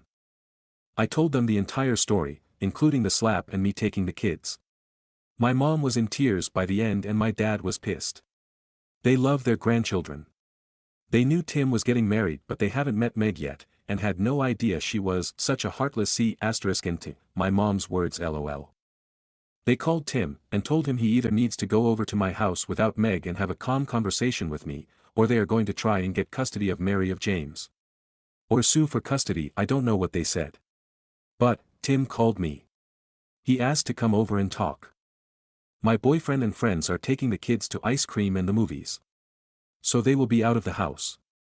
Tim's coming over soon, will update after we talk. Update: hey Reddit, wow, thanks for all the support and different opinions on my situation. So Tim and I talked. Long story short, I laid everything out. I explained why I took the kids, and how what him and Meg are doing is wrong. At first he was defensive, but by the end he seemed more understanding. So, he agreed that I can take the kids to my parents' house for Christmas. I urged him to come with me, but he's going to stay with Meg and her kids. He then said he will fly down for New Year's without Meg. Meg said she will not be pressing charges if I apologize, so I called her and apologized. I really didn't want to but, had to. I'm still upset at my brother for deciding to spend Christmas with Meg and her kids instead of his own children. But I'll take what I can get. My brother gave me the Christmas presents he got for his kids, sadly not enough, he probably only spent around $150 total. I know that's a lot for some people, myself included lol, but my brother is fucking loaded and should be getting his kids so much more for Christmas in my opinion. But whatever, I'm bringing them to my parents. So I'm happy. Luckily my parents have a ton of presents and Christmas decorations already put up and I'm gonna get some stuff too and try and make this the most magical Christmas for my niece and nephew. I don't know what is going to happen with Tim and Meg's relationship, but the kids are going to get to spend Christmas with people who love them. If anything else major happens over New Year's, maybe I'll make an update. Thanks Reddit. Stories number 28. My coworker went on sick leave for 4 weeks after I refused to do a task she assigned me. Advice needed. About a month ago, let's call her Lisa, asked me to handle a task that, frankly, was outside my job description and directly part of her responsibilities. It wasn't a huge task, but it was time-consuming and I already had a packed schedule. Plus, it seemed unfair that she was trying to offload her work onto me, especially since I don't get paid more for doing others' work and with rising costs I have more on my plate. I politely but firmly told her, sorry, I can't take this on right now. Maybe we can talk to the manager about redistributing tasks if you're overwhelmed. She just nodded, said, okay, and walked away. The next day, Lisa didn't come to work. I didn't think much of it at first, but then she called in sick for the rest of the week. Fast forward, and now it's been 4 weeks of her being on sick leave. I heard through the office grapevine that she told HR she's dealing with stress and anxiety because of workplace tension and the rise in the cost of living here in South Africa. This is where I start feeling guilty. Did my refusal to do the task trigger something for her? I genuinely didn't mean to upset her, I just didn't think it was fair to dump her work on me. But now I'm wondering if I misread the situation. Maybe she was struggling more than I realized, and my response pushed her over the edge. Now, the workload is heavier for everyone because Lisa's tasks are being reassigned to the rest of us. Some coworkers have started making comments like, well, if someone had just helped Lisa out, maybe she wouldn't be gone for so long. I know they're not directly blaming me, but it still stings. Am I the asshole by feeling this way? Should I have just done the task to avoid this whole situation? Or is this something Lisa needs to take accountability for? Stories number 29. AITA for not kicking out my roommate just because my girlfriend thinks he might be trans. I, 22M, have a roommate, let's call him Alex M23, who moved in about 6 months ago. I honestly never considered Alex may be trans, not that I would care if he was, but that's not the issue. He is a short guy and probably under 165 cm/5'5", has a lot facial hair, muscles, and looks a lot like a short Henry Cavill emo. No one I know has ever brought up this idea before, I've had my friends and family at our apartment before. This is really the part that gets to me because my mom is extremely against any gay people and if she sensed anything was up she would have caused problems right away.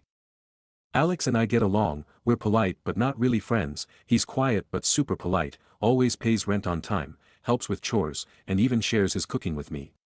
I appreciate having him around, especially because my last 3 roommates were each their own horror story. The issue came up when my girlfriend, let's call her Sarah F28, came over one day.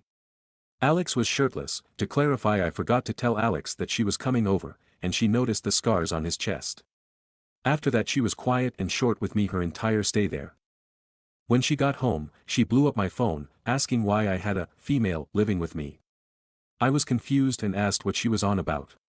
She says that she knows that his scars are from top surgery and that he is short, so he has to be trans, and a born female. I tried to explain that even if Alex is trans or a born female, that there is no way I'd be attracted to him because to any person who looked at him, you would see a freaking guy. Plus he's respectful and doesn't cause drama like my last roommates, which she knows about. Just to be clear. I honestly still have no idea if Alex is even trans, I googled it, and those scars could be from some other surgery. Like heart surgery or gynecomastia. And I really don't have an argument for him being short, but there is a lot of short men. At first Sarah wanted me to just ask Alex if he was trans, which why the fuck would I do that, or give her his last name so she can run a background check. I said no to both. Then she said this was a violation of trust and that if I didn't either find out Alex is trans, and kick him out, or just kick him out that she would have to reevaluate things. Basically threatening to break up. I said I don't do ultimatums and that we're done. Since then, she's been messaging me every single day for over 2 weeks, even after I blocked her on everything because she wouldn't leave me alone, pissed that I wouldn't do this small thing for her. She ranges from, "Are you fucking him, let's just talk, why can't you at least give me closure and ask him?" to the most recent her telling our mutual friend about the situation. Our friend wants nothing a part of this shit show. I didn't feel bad at first but after talking about it online, I've had some people say I should have just asked my roommate if he was indeed trans just to keep the peace, or that I shouldn't have essentially picked my roommate who I've only had for about 6 months over my girlfriend of 5 years. I wonder if I am being unreasonable. I legitimately do not see how any straight dude could find Alex attractive, personally, but maybe I should have done something just to keep the peace. TLDR, my now ex-girlfriend thinks that my roommate is trans, told me to find out for sure or kick him out. I refused and broke up with her. AITA. Edit, to answer some questions. Did you break up with her? Yes. During the text conversation we broke up. I always told her I had one rule, that I don't do ultimatums.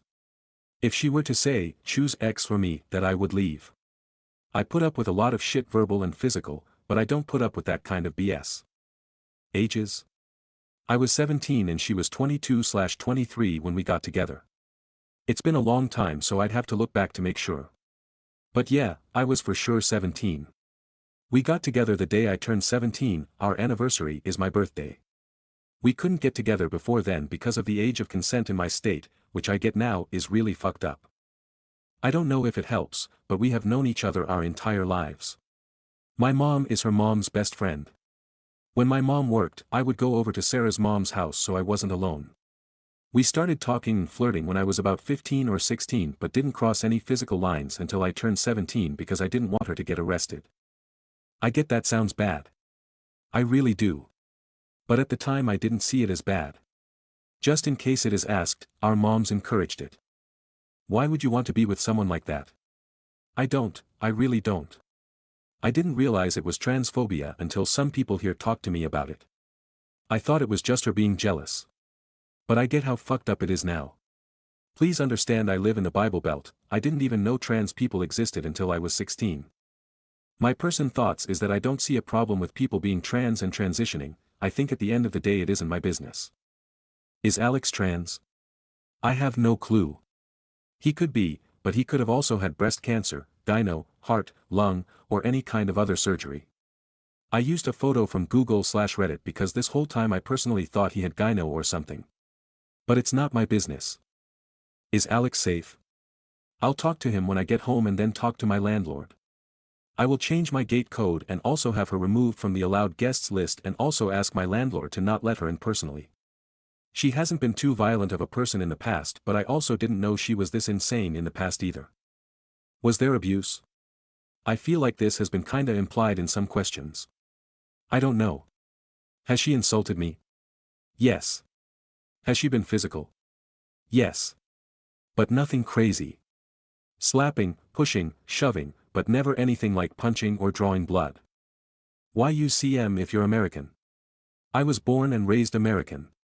However, I got a couple of friends who use metric from college, and after sharing a group chat with them for so long, the habit has stuck. If anyone cares, we're in automotive engineering. The photo? The photo is not actually Alex. I searched Google for gyno surgery photos and then found a Reddit post talking about it. I used it as a reference for what I mean. Scarring under the chest and around the nipple area. I definitely wouldn't actually post a photo of Alex here, censored or not. I'm sorry for confusion. Here is the source for full transparency. Hey everyone, I'm really sorry it's taken so long to update. I've been focusing on my mental health and keeping up with school, but overall, I'm doing better than I ever have. I've been going to therapy every week, it'll be every other week starting in January, attending a domestic violence support group every other week, playing D&D weekly, and I've made several new friends through the support group and D&D. Honestly, if it weren't for Alex, I'm not sure I'd have made it this far. He's driven me to therapy, gone to the support group with me even though he didn't need to, got me into D&D, and introduced me to his friends, who are now also my friends. As for Sarah, who I regret giving that fake name because one of my new friends has the same name, she's in jail. After my initial post, Sarah tried to show up at my apartment, but because she was on the do not let in list, she wasn't allowed in. Instead, she waited for another resident to open the gate, ducked behind their car, and tried to sneak in. She was caught immediately, and the landlord called the police to issue her a formal trespass notice. After that, I began the process of getting a PPO. A week later, Sarah was arrested on charges unrelated to my apartment. She was arrested for trespassing, after warning, resisting without violence, and disorderly conduct. She's currently in jail, awaiting her court date. It's likely not going to go well for her since she was already on probation for a second DWI/DUI, and one of the conditions of her probation was to not break the law. How do I know all this? A mutual friend posted it on his Snap story. More good news, my PPO was approved on Monday. It took too long in my opinion, but whatever, it's finally done. Now, for some difficult news, I'm officially no contact with my mom. I know, logically, this is the right decision because she's not a healthy person, but it still hurts. After talking with my therapist and in support group, I realized that my views on healthy relationships and abuse were really warped, especially by my mom. I know some might say it's important to forgive her or at least give her a chance to change, but I just can't. I can't bring myself to forgive her. She neglected me as a child, physically and verbally abused me into adulthood, and even encouraged me to date an adult when I was a minor. After reflecting on everything, I also can't bring myself to say I love her. I realize I only felt that way out of obligation and pity. My mom was taken advantage of when she was a minor, which led to her pregnancy with me, and I do feel bad for her. But instead of seeking help, she chose not to. Now, I'm using her as a reverse moral compass. Whatever she did, I now try to do the opposite.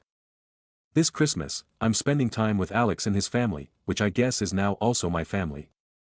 I'm really thankful for the continued support from all of you, and I'll try to provide more updates moving forward. Stories number 30. AITA for doing nothing to stop my stepsister being bullied and refusing to apologize for it. My stepsister, 14F, is being bullied in school. I, 16M, knew about it but did nothing. The reason? She bullied my sister, 13F, for years, still bullies her at times when I'm not around. That's actually how our dad met her mom. There was a pretty big incident at school and dad and her mom were called in to speak to the principal and talk about a game plan. They consented to this buddy program for them so my stepsister would need to be there for my sister for a few hours each week at school. They're in different grades. After my dad went out for coffee with her mom and they ended up dating and married a year later.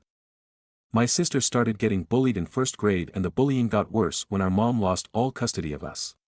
She ended up becoming an addict and wasn't safe to be around us. My stepsister found out through gossiping people and she tormented my sister about how much our mom didn't love us and stuff of that nature. Really broke my sister, and then it led to the incident where my stepsister grabbed my sister by the hair and pushed her down in front of a bunch of other kids in the grade above my sister's, aka stepsister's grade. My sister was really hurt when dad started dating the girl's mom and I was pissed. Dad and I don't have a good relationship because of it and I told him and his wife that they are shitty people to do that to my sister. Our relationship has lots of conflict. I refuse to be nice to my stepsister either. She might be young but she has tortured my sister for 7 years now and it never gets better. My sister not being in high school yet means school is her safe space now for a year. Before that she didn't have a safe space at home or at school. I told my dad he did that and he told me things will get better and we're a family now. When my stepsister started high school she had trouble adapting and then 2 girls in my grade started making fun of her. I heard about it but never saw it. By October everyone was talking about how the girls in my grade were slut-shaming her and calling her all kinds of names. They also spread rumors about her and other stuff. I never said or did anything. A part of me was glad she was being subjected to a little of what she put my sister through. I made sure to keep my sister away from her as much as possible because I know my stepsister being bullied could have made her a worse bully. Things got really bad at the start of the month and there was a fight between her and like 5 other girls. They all started taunting her and ganging up on her.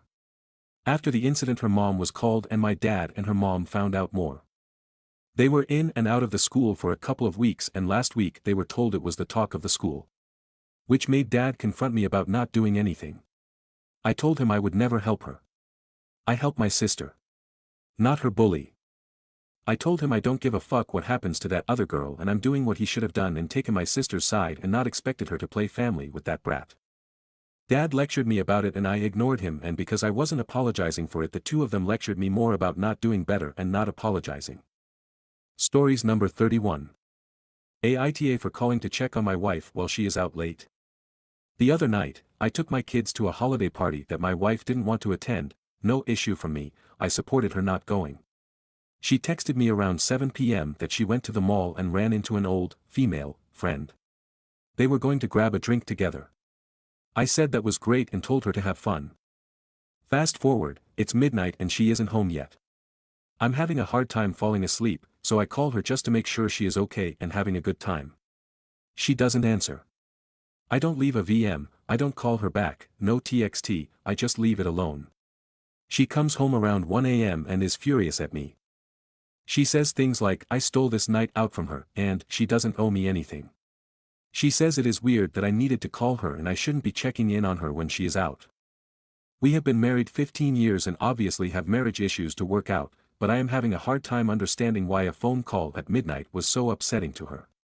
When I try to explain my intentions, she just says I'm talking my way out of things and trying to control the situation. She even said, "You think you own me?" I'm really hurt and confused. AITA. Stories number 32. AITA for calling the police on my sister. I 34, F, single mother of 3 girls, 13, 8, 2, let my sister 31, F, move in with me 2 months ago and she stole from me. I am shaking as I type this up. Let call my sister, Sarah. Sarah lost her job about 4 months, got kicked out of her apartment about 2 months ago, and didn't have anywhere to go. Being her big sister, I offered her a place to stay while she figured things out. Being a single mother with no one to turn to, sometimes I felt sorry for her, so I figured I could help her out in this rough patch. I even started helping with daycare fees for her son, who's 3, because I know how tough it can be to make ends meet. Things started out okay, but I started noticing small red flags. First, Sarah's boyfriend, who I'd only met 3 times, began coming over almost every day while I was at work. I didn't love it, but I thought they both needed support, so I let it slide. I did let Sarah know that I didn't want him coming to my house every day, and he stopped coming for a while. Then one day he just pops back up. It wasn't long before I noticed other strange things happening.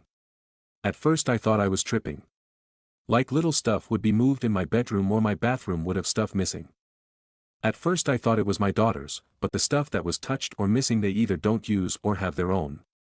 So without telling anyone I put a camera in my room. I saw Sarah going into my room when I was at work. I confronted her and told her, without letting her know about the camera in my room. I told her I knew she was going in my room and if she does it again she was out. She half-assed apologized and we moved on. Well, yesterday when I get home, I noticed my closet door slightly opened. I knew something was off because I never leave my closet door open. As I was looking through my closet I noticed one of my handbags was missing. I had been saving up about $2,500 for Christmas gifts for my kids in the handbag. It wasn't in an obvious spot either. You would literally have to dig under about 7 other handbags to get to that one. My heart was in my ass because 1, my money is missing, and 2, that is the money for my kids' Christmas, and 3, my sister was nowhere to be found. I knew right then and there Sarah took it. I immediately called Sarah, but she wouldn't answer. I checked security cameras in my room and saw Sarah thieving ass in my room going through my closet. About 5 minutes later her boyfriend, let's call him Ryan, came in my room too. They had to have picked the lock because I made sure my room was locked before I went to work this morning. They spent 45 minutes in my room going through all my stuff trying to put it back like it was. I was devastated. I let her move in with my rent-free and bill-free, and he is how she repays me. About 2 hours after I got home Sarah and Ryan shows back up. I confronted her immediately. At first, she flat out lied and denied it, claiming I was mistaken or that I had misplaced the money. But I didn't back down. I told her I had the entire thing on camera, everything, including her and her boyfriend going through my things. She was caught red-handed.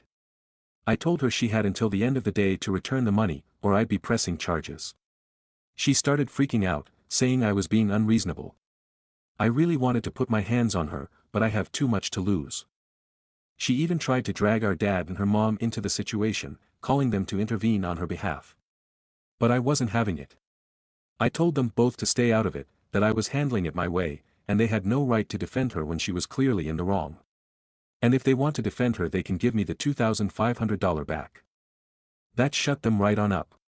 I also told they didn't have the right to say anything to me about this because they were willing to tell her and their grandchild sleep outside because they not ready to have a toddler around they right now.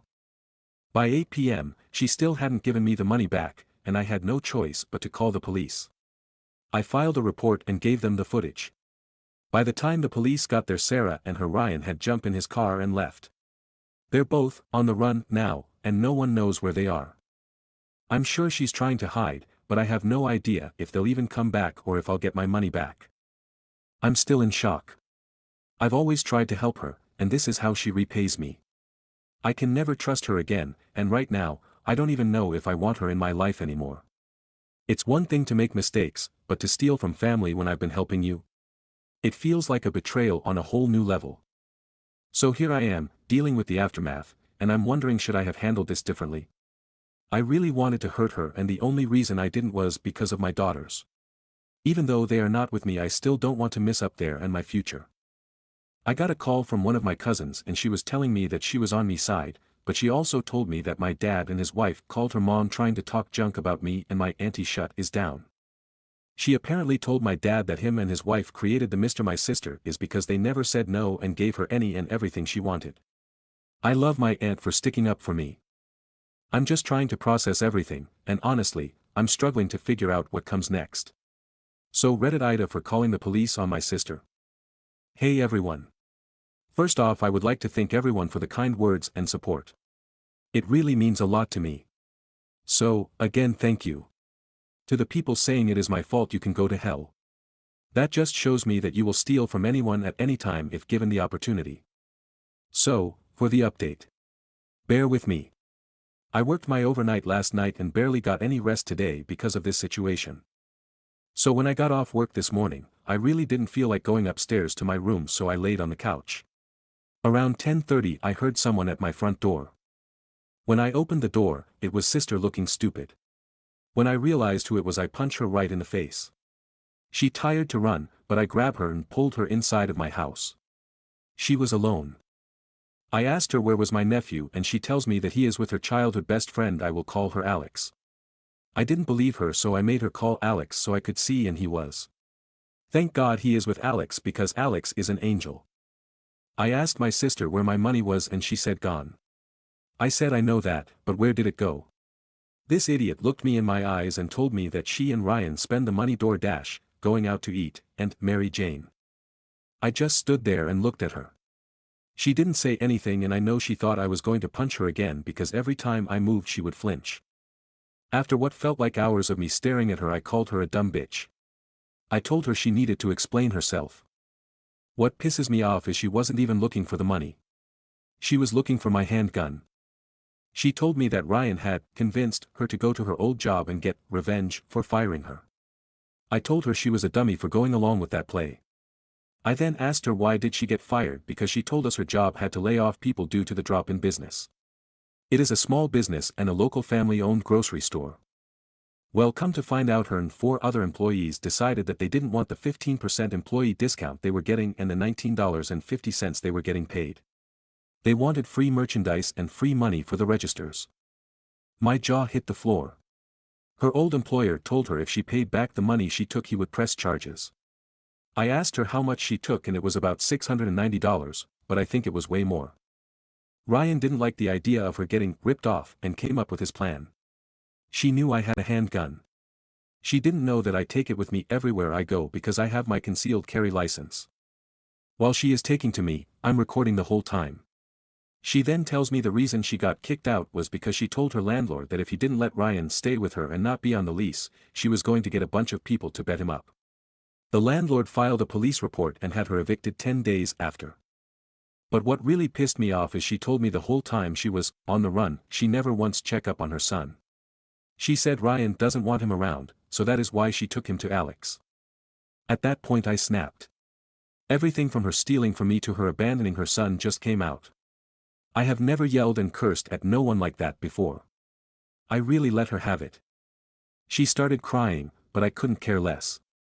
She tried to talk, but I told her to shut the fuck up because I was done with her shit. I told her she was a piss-poor excuse for a human being and a mother. I told her that she should be ashamed of herself for what she did to me and how she is treating her son. I told her that I was going to help Alex get custody of her son because she didn't deserve him. She tried to talk, but I wasn't done. I also told her that she is going to jail and Ryan is too. She really started crying, but again I couldn't care less. I was yelling so loud I think the neighbors heard me and called the police, which I was going to do anyway. So, thank you to my neighbors. When I opened the door and seen it was the police, they asked me was everybody and everything okay because they could hear me from the street and my neighbors were concerned. I told them no and explained everything that was going on. Sarah was just sitting there like a deer in headlights and trying to play victim.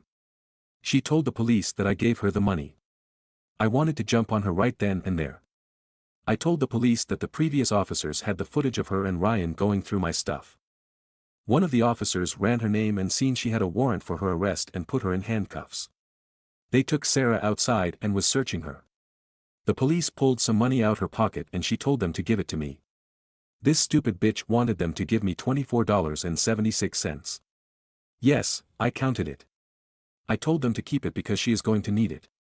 The police asked her how did she get there and Sarah said Ryan dropped her off. They asked her where was Ryan and she said around the corner waiting on her. When one of the officers went to check, the dummy was still there sleeping. So he went to jail also. I called my dad and told him what was going on, and to my surprise he must have had a change of heart. He told me after my aunt read him the riot act he took everything in and realized we were right. He told me that she is going to have to pay for what she did. I also told him about my nephew, but he knew that he was with Alex and glad he was with her. I told him about helping Alex get custody of my nephew and he told me to do what I had to do. The reason I want Alex to get custody is because she is great with my nephew. She loves him and he loves her.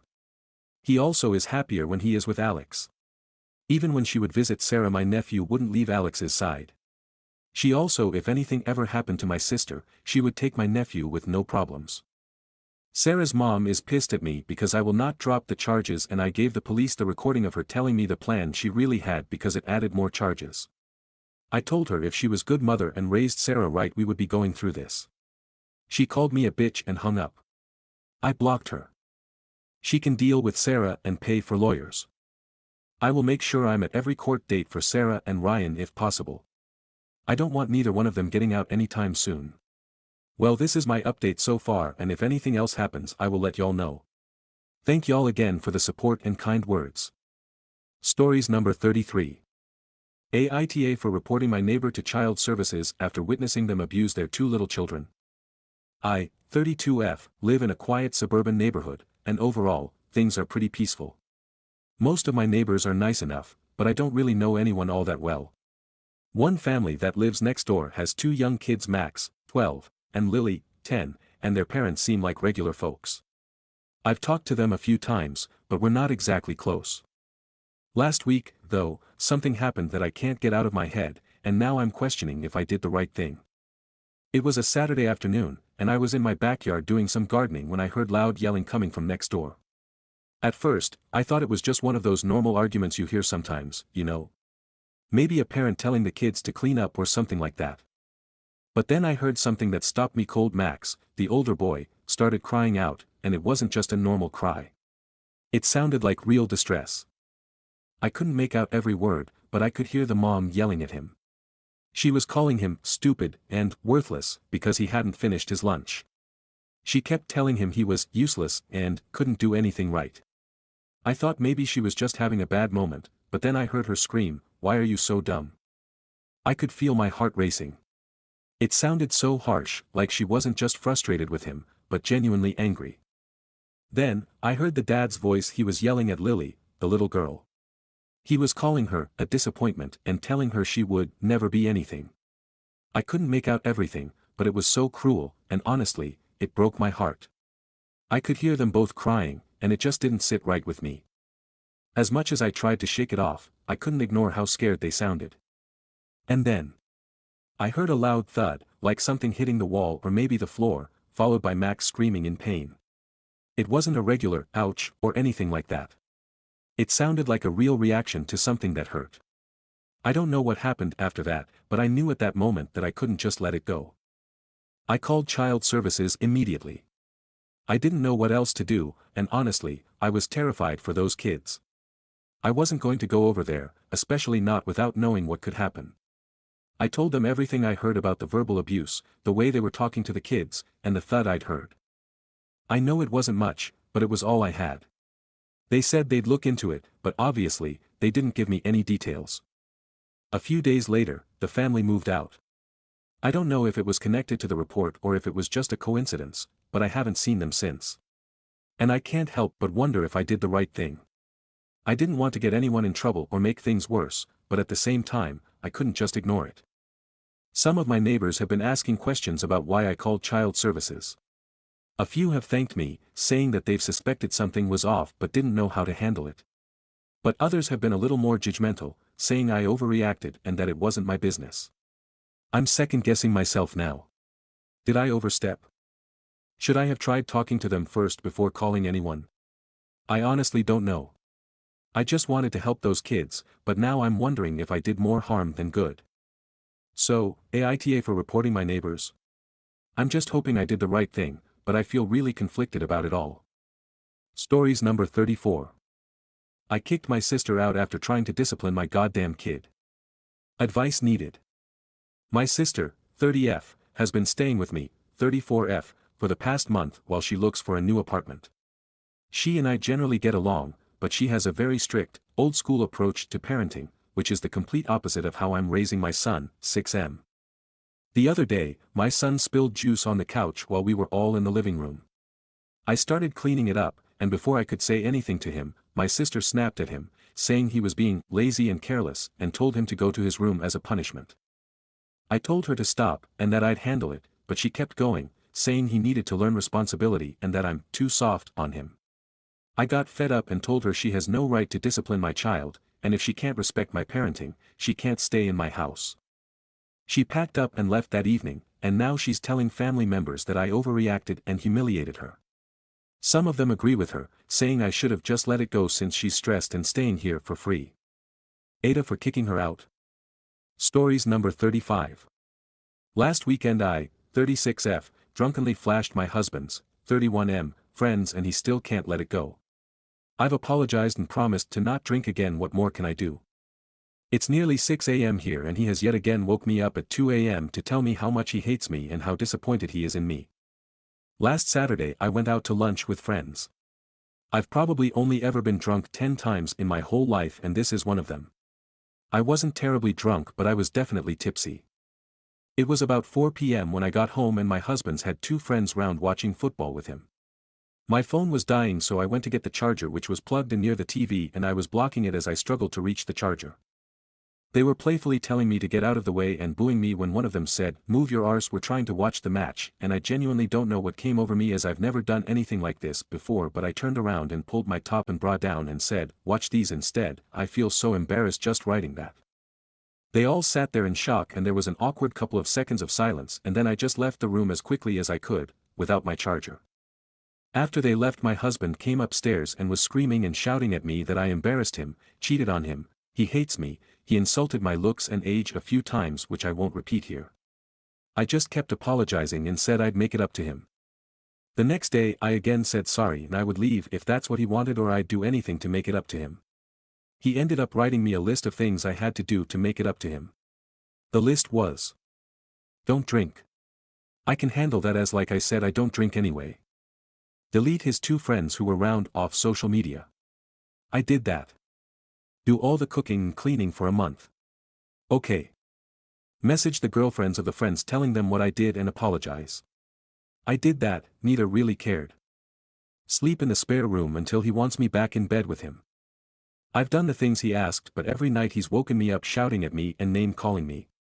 This morning I told him enough's enough and to either let me sleep and start to move past it or I'll go live with my mom until he decides whether he wants me or not. I know it's only been a week and it's my fault but I don't know how much more I can take. Was I harsh to say I'd leave, and can I do more to make him feel better? TLDR, I drunkenly flashed my husband and his friends. I've tried to make it up to him, but it's not enough. The night after I made this post, he yet again woke me up shouting and shining a torch in my face, so I'd had enough and went to my mum's. While there, he was constantly texting me, abusing and calling me names, so I blocked him, and then he started sending things to my mum. I went back to the house to discuss things with him and see if he wants to work on things or end things. He opened the door, and once I was in, he pushed me in the back to the floor, calling me a slag. As I tried to get back up, he kicked back down and again called me slag. I got up and said, "You're being fucking stupid. None of this is appropriate for 1 second of a boob flash." He turned around and punched me in the mouth. There was nothing dramatic after that, I just turned around and walked back out. I've saved the pictures of my lip and the messages from him afterwards calling me and saying it's the least I deserve, etc. I'm at my mum's now, and after the new year I will ask him for a divorce and tell him that we either split fairly and quickly or I'll ring the police. Some of his friends also found my original post and have been messaging me calling me names for airing his business in public. Hello friends, if you read this. All this over 1 second of boobs. And for the people asking how I'd like it if he did it. He's always topless, and for those comparing my boobs to genitals, I'd laugh if he willycoptered around the room because it's quite big, so would look funny, lol. TLDR, he punched me in the mouth, so I've left him. Stories number 36. Why does Nita Ambani seem to tolerate shloka but adore Radhika? An unsolved mystery. Ambani owners of Bollywood, Jai Nita. Okay, so let's address the elephant in the gilded, diamond-encrusted room. Why does Nita Ambani seem to have lukewarm chai vibes towards her eldest daughter-in-law Shloka, but practically radiates golden retriever energy around her younger Dale, Radhika? I'm not saying it's painfully obvious, but it's painfully obvious. Have y'all seen the pap videos? Nita barely glances at Shloka or even acknowledged her existence. Meanwhile, Radhika exists, and boom, Nita lights up like Diwali fireworks. She's holding her hand, smiling ear to ear, and giving those "you're my favorite child" vibes. And poor Shloka, girlie looks like she's been overthinking her every move. Always looking down, avoiding eye contact, fidgeting with her clutch and fingers. It's giving low self-confidence, it's giving overwhelmed by the spotlight, it's giving "do I belong here" vibes. Does anyone know why Nita can't stand Shloka? Stories number 37. My daughter defended herself, resulting in the other party requesting a lawsuit, June 23, 2024. So I live in the Toronto area with my family of 5. My eldest has her black belt in Shotokan karate and is extremely focused and a great student. This all started last week, before summer break. My daughter went outside for lunch as students are allowed to. She sat on the baseball field by her school with her friends, as students are allowed to. My daughter had her back to the field, facing the dugouts, when a mentally challenged student, who I am not sure why they weren't being supervised, attacked my daughter. She more or less pounced on my daughter and dug her nails into her neck, but my daughter escaped that, and punched her. Then she grabbed her friends and ran into the school, where the other young girl was. The other girl started trying to bite my daughter, and my daughter was just done with it and punched her in the solar plexus and knocked the wind out of her. This is all on camera, although they don't want to show me the footage, and the other family is threatening to sue. Advice please.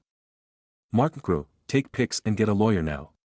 All the conflicting advice on here just illustrates the possible pitfalls in front of you.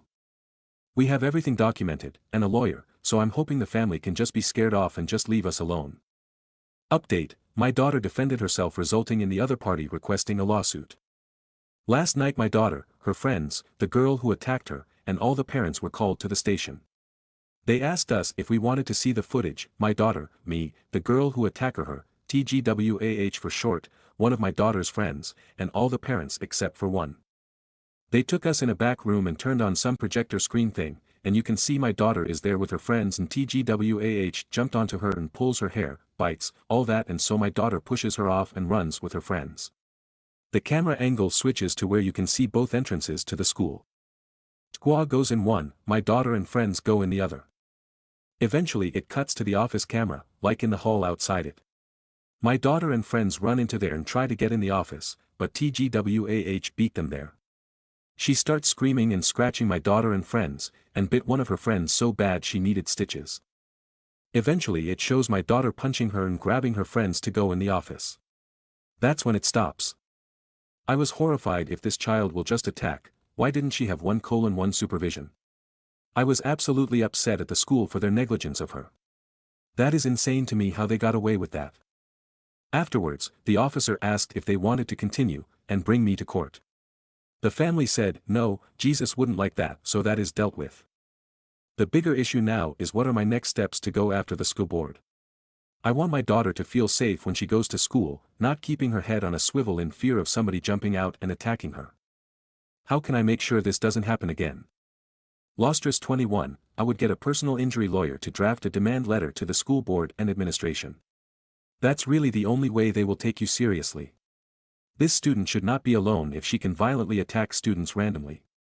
I would ask the other parents, of the friend who needs stitches, if they want to split the cost, assuming they aren't going to sue the parent/school for their daughter's injuries from the bite. Yeah, no, they definitely won't sue.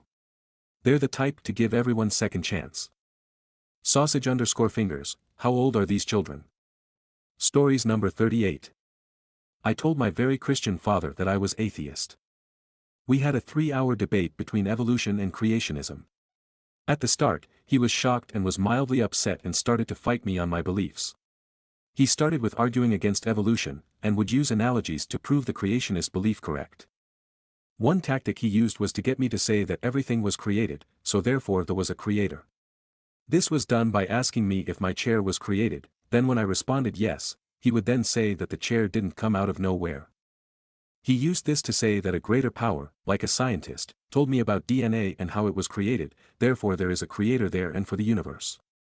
I told him that this was a dumb argument, and explained why, being correlation does not equal causation. His criticisms for evolution was that, my motorbike didn't evolve because I left it out in the sun, and humans aren't evolving now, so where's the evidence they evolved at all? When I disproved his criticisms and started to criticize his beliefs in creationism, he would not listen to what I wanted to say and would dodge most of the arguments. He also made me watch a 20-minute yap session of a pastor saying atheists were dumb. After that whole thing, he is surprisingly accepting of the fact I don't believe in God. I am really happy about that, but I now need to tell my grandmother, who is more religious than him. I predict she's going to get our cousin, who's a pastor at a church, to fight me and my beliefs. So basically, what are some common arguments that creationists use to disprove evolution? I know about the fine-tuning argument, and how to dismantle that, but what are some others? Also, sorry this was so long with the most horrendous grammar ever seen. Edit. Thank you all for the overwhelming support. I am looking through with what has been suggested and I feel very prepared. Thank you again. Stories number 39. How to get fired by your hairdresser. She's back. About 9 months ago I posted about the most entitled hair salon client my delightful MIL has ever had the displeasure of serving and then firing. Original post can be found here under the same title, or scrolling through my weird-ass history. TLDR, my husband has incurable cancer. My MIL owns an upscale hair salon. During the pandemic, it was not only the state law for salon clients to wear masks, but my MIL couldn't visit her sick son if she was around people not wearing masks. Client Janet's response to that was, so what? Isn't he terminal anyway? And, boom. Client fired. Apparently I left a couple of things out of the original post. First, she sings show tunes while being worked on. Her voice is fine, but absolutely no one wants to listen to someone else sing snippets of show tunes while at their own salon day. Janet would not cease doing this no matter how many times MIL gently urged her to stop. Second, on her way out of being kicked out of the salon by all the hairdressers present, Janet said something along the lines of, well, I'll call you in a few months when you've calmed down. That gave us a good laugh, but then. Fast forward to last Wednesday, my MIL's usual day off. On that day, she has a married couple who runs the salon. They're relatively new, and weren't around for the Janet incident. Taking advantage of a Groupon deal the couple had posted for themselves, Janet comes into the salon knowing it's MIL's day off. She begins by acting like a brand new customer to the salon, but then between show tunes still sings show tunes while in the chair she suddenly reveals she had once been kicked out and barred from this very salon. The new couple, who works as one, was shocked and confused hearing this, but not knowing the full story, just professionally finished the job and then immediately called up MIL. When they heard what had previously transpired, they were gobsmacked and extremely apologetic, but how could they know? It's not like they have a "do not serve" pic hanging up of the only client MIL has fired in 50 years. LOL. Obviously, the couple has no interest in ever serving her again. MIL then sent a text to Janet, ensuring she understood where she still stands. Hi Janet. I understand you were in the salon the other day. I know it was on Groupon, and Mary was not aware that you are not welcome in my salon. The way you disrespected me and the salon at that time, and added to that the attitude you had when I mentioned that my son has cancer and that I needed to be extra careful was atrocious. How can anyone say to a mother, or another human being, well, he's terminal, isn't he? In the future, please find another salon. If Janet's usual entitled streak continues, and she dares retort, well, no one is going to give a shit. But it would also seem many of the predictions about other hairdressers not wanting to serve her were quite on the nose, and why wealthy Janet is now Groupon hopping through the newest stylists in town. Ha! And a note on Hubs, since the original incident, while still incurable, he has gone from terminal to treatable. So, yay, science. Stories number 40. My 69F landlady left me an inappropriate note. Need advice. I'm 21M studying abroad and renting a room from a 69-year-old widowed woman who lives next room. I've been living here for about 2 months. She's a local and only speaks her local language while I don't speak the language, so communication has been a bit limited. At first, things were fine. She seemed nice, and I didn't think there'd be any problems. But over time, she started acting a little weird, asking where I was going, coming into my room without asking, and even telling me not to sleep in the mornings. Which felt odd since I'm paying to live here and should be able to do what I want, within limits OFC. It was annoying, but I didn't think too much of it. OFC I mentioned with my busy schedule and exams it can get a bit hectic and whatnot. Then today, things got really uncomfortable. She came to my room and said, I left you a message in the computer screen, and then left the apartment in a hurry as I was walking towards her computer. I noticed her computer screen was open to Google Translate, with her native language and the English translation side by side. The text in the translator basically said, I'm ashamed to tell you this, but what can I do? I've never done anything like this with anyone. I want to with you, so, yeah. That's why I'm in such a bad mood all the time. I know I'm old and I'm not pretty, but I'm very tasty and sweet. Try it, maybe you'll like it. Don't be afraid, please. If you don't want it either, then forget it. I won't remind you anymore. If not and give it a try, what do you have to lose? And one more request, never say anything about this to anyone. My jaw hammered the ground. I tried laughing it off initially and kept rereading the text, tried to stay calm and avoid making a scene, but my body reacted on its own. I've never felt so uncomfortable, and I never imagined finding myself in such a situation. I even asked a local friend to reassess the note to ensure the translation was accurate, and they confirmed that it's actually worse than what the translator conveyed. I'm unsure about leaving the apartment since I've already paid for the last month in the contract, and canceling the contract would mean losing that payment. I realize I should address this more seriously, but I'm emotionally drained from everything else going on right now, and I don't feel mentally equipped to make a clear, rational decision on what to do next. TLDR. I'm a 21-year-old studying abroad, renting a room from a 69-year-old widowed woman. Over time, she became increasingly intrusive, and today, I found a disturbing note on her computer, translated through Google Translate, where she expressed wanting to be intimate with me. I'm feeling extremely uncomfortable and unsure how to handle this situation. I've already paid for the last month in contract, so I'm unsure if I should leave or confront her. I'm emotionally drained and don't know what the best course of action is. Stories number 41. AITA for passing on a naming tradition from my stepmom's family. My wife, 27F, and I, 29M, are expecting our first child together, a girl. My wife likes the idea of family names and had mentioned to me that my dad and stepmom and some of my half-siblings brought up the family tradition on her side around the name Ruth. The name is normally used for the first granddaughter each generation as either a first or middle name. It's my stepmom's first name and it was her mom's first name and her grandma's middle name. Some of her grandma's siblings have Ruths in their families as well. And they can go back 7 generations with the tradition. I told my wife I didn't want to follow the tradition and if we did an honor name from my side I would prefer to honor my mom, who died when I was 11 months old. My wife said that was okay, and we're still actively discussing names because I don't need an honor name and prefer the idea of everyone having their own name in a family, but my mom's name could still be used in some way, or maybe someone from my wife's family. The truth of why I don't want to continue is I don't consider my stepmom, my mom, or myself a part of her family overall. I don't have a problem with my stepmom. I was 5 when she married my dad. But I always thought of her as stepmom and my mom as mom, even though I don't remember my mom. I still get along just fine with my stepmom and my half-siblings. I had a pretty happy childhood. But I'm not super attached to my stepmom's family, and I never was. The topic of the name came up after everyone was told we were having a girl. My stepmom assumed she would be Ruth something or something Ruth, and I told her we weren't using the name. She got upset and told me the baby will be the first granddaughter of this generation and it would be so sad if she doesn't get to have the name. I told her first bio-granddaughter could still have it, and she got extra upset and said it didn't matter, that my daughter wasn't her bio-granddaughter, that I'm her son regardless, and my daughter will be her granddaughter, and we're still technically Howards even though it might not be our last name.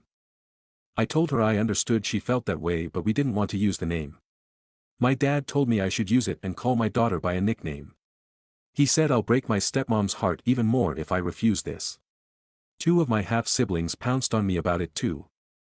They said I'm acting like my stepmom didn't raise me and this isn't my family tradition too. I told them it's not my family tradition. There's a lot of people unhappy with me. So I feel I should ask AITA. Stories number 42. I, am 31, refused to make a large down payment to my fiancé, F27 dowry. We settled things and went our own way. Now she keeps messaging me to talk over things, and how I'm not a man. Am I mad for now just ignoring this and pick myself up? She would be covered for expenses, no need to invest in a house, could take up a new study because she didn't like her old one. Got a ring with a stone, no financial concerns, and still demanded money because general trust issues towards men exceeding far what's even traditionally done. So, after she basically told me go ask around and fetch me some extra money, because I can't sell myself short, I asked around just in case, concluded that this is nuts and extremely toxic. Talked things over with her, and decided to end things there, to which she initially agreed to in the moment. Now my phone is glowing hot, missed calls, a slur of messages, doubting my manhood, how I hurt her, that you need to talk these things over in a relationship, but never an apology for how she treated me. Pretty damn mildly infuriating how I'm experiencing this verbal abuse. Just a side note, she never exhibited any gold digger vibes. These vibes, if you'd like to call them that, only came up in the last second. My suspicion is that it's not even her wish, but she was talked into this. She won't tell me. Stories number 43. AIO that I'm offended, meeting my BF's brother for the first time at Christmas dinner, and the brother is offended that I bought the ham. A little context, they're Hispanic and I'm Jamaican, been dating for over a year, and I'm finally meeting the rest of his immediate family for Christmas dinner. I asked what I, F47, should bring, and my BF, M42, said bring whatever. He had mentioned previously that he'd never had honey-baked ham before, so I decided to order that. A few days later, my BF calls me sounding way off, saying he's gotta talk to me about something. OFC, I'm wondering like, oh shit, what's wrong? He proceeds to tell me that his eternally single older brother, M49, doesn't feel comfortable with my choice of what to bring, and could I just get something else? I had to ask him to repeat what he just said because I could not believe that's what I heard, but yeah, the brother thinks it's inappropriate for her bring the meat, like WTF. Now I don't even want to go TBH, but AIO thinking he's inappropriate for greeting a guest that way. Stories number 44. AITA for just deciding not to travel because my wife made reservations for Disney again. My wife Jess and I have been married for the past 13 years. We're both 39. After experiencing financial hardship throughout our 20s and early 30s, Jess and I are now fortunate enough to have the means to travel once or twice a year. The only problem is that Jess literally only wants to go to Disney World. We have been to Disney 9 times now, and every vacation we have ever taken together was to go there, including our honeymoon. So we go, we eat the Mickey Mouse ice cream, we wear the mouse ears, we stay in the official hotels, we see the characters, we ride the rides, we take the pictures in front of Cinderella's castle, and we come home. Every trip. I'm honestly beyond sick of Disney, and I never really liked going in the first place. Jess knows this, but she has no concept of travel beyond Disney. We're currently planning a trip for April, and Jess, as usual, said that we can just go to Disney. I explained that it sounds fun, but hey, why don't we go somewhere like Hawaii this time? Jess was confused. She asked why we would go to Hawaii. I responded that we could enjoy the spas and go to the beach. Jess mumbled a half-hearted answer and walked away. A few days later, she approached me, saying that she made hotel reservations for Hawaii. At first, I was excited because although she did so without consulting me, it seemed like she was really listening. But then when she showed me the hotel she booked, I found she had made reservations for Aulani, the Disney resort in Hawaii. Frustrated, I told her that I'm honestly tired of Disney, and that I just want to have a different experience this time. She told me that she was compromising with me, and that I should be appreciative for the time she spent. I asked her if she was willing to consider anything other than Disney for our trip, and she said no. At this point, I said that I wasn't going. Now she's furious. She canceled the reservation she made, and now she's looking for a friend to go to Disney World with again without me. Was I the asshole here for not trying to accommodate her request? Update, 7 days later. About a week ago, I made a post about an argument my wife Jess and I had. The TLDR version of it is Jess loves going to Disney World, and we have gone there for literally every trip during our marriage, which is now at an impressive 9 times.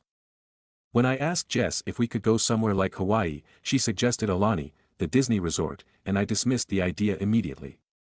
This upset Jess. Here's the update. I screwed up. I know most people were giving me the NTA judgment, but Jess actually showed a great deal of openness to my idea. She took initiative by reserving the hotel because she wanted me to be happy. When I said, nope, no Disney, she felt that I hadn't put any effort into taking her feelings into consideration. And she was completely right. I hadn't. It was, in a twisted way, my form of revenge for dragging me to Disney World all those times. In the last post, some people commented about how Aulani barely even looks like a Disney resort at all. This is something I should have researched myself before I threw the gauntlet down with Jess. When I looked into it, it looks like a run-of-the-mill Hawaiian resort. In my defense, going to Disney World 9 times has kind of made me sensitive, and I'm fairly sure that on a Rorschach test I'd see nothing but mouse ears at this point, but I really should not have jumped to conclusions. A day after I made the post, I approached Jess and apologized. I was wrong. Yes, she might be a Disney adult, but aside from always wanting to go to their theme parks, she's never obnoxious about it. I said I was sorry, and asked for permission to reserve the hotel again. And Jess responded that she'd love to go to Aulani with me. When I told her that it's not really all that Disney, Jess said, of course I knew that. I wanted to go because my sister said it was beautiful. I'm a moron. Jess and I have replanned our vacation, and we're super excited to be going now. I came to this realization because a lot of people pointed out some things I should have figured out myself. Thank you. Stories number 45. Entitled Cousin Who Always Wants to Split the Bill. So, I need to vent and get advice about my cousin. This story starts 20 years ago when she was part of our friend group. Every time we went out, she'd order the most expensive meals, drinks, and desserts. But that wasn't the worst part. She would also order food to go for her brothers and then suggest we all split the bill equally. It pissed me off because I wasn't ordering anything extravagant. One time, I secretly told the waiter to do separate bills. When the checks came, she glared at me and said, "That's a bitch move." After that, I was unofficially booted from their outings. Whatever, right? I thought that chapter of my life was over. Fast forward to now, 20 years later, and she invites me to a goodbye party she's hosting. I decide to go because, hey, it's been 2 decades. Big mistake.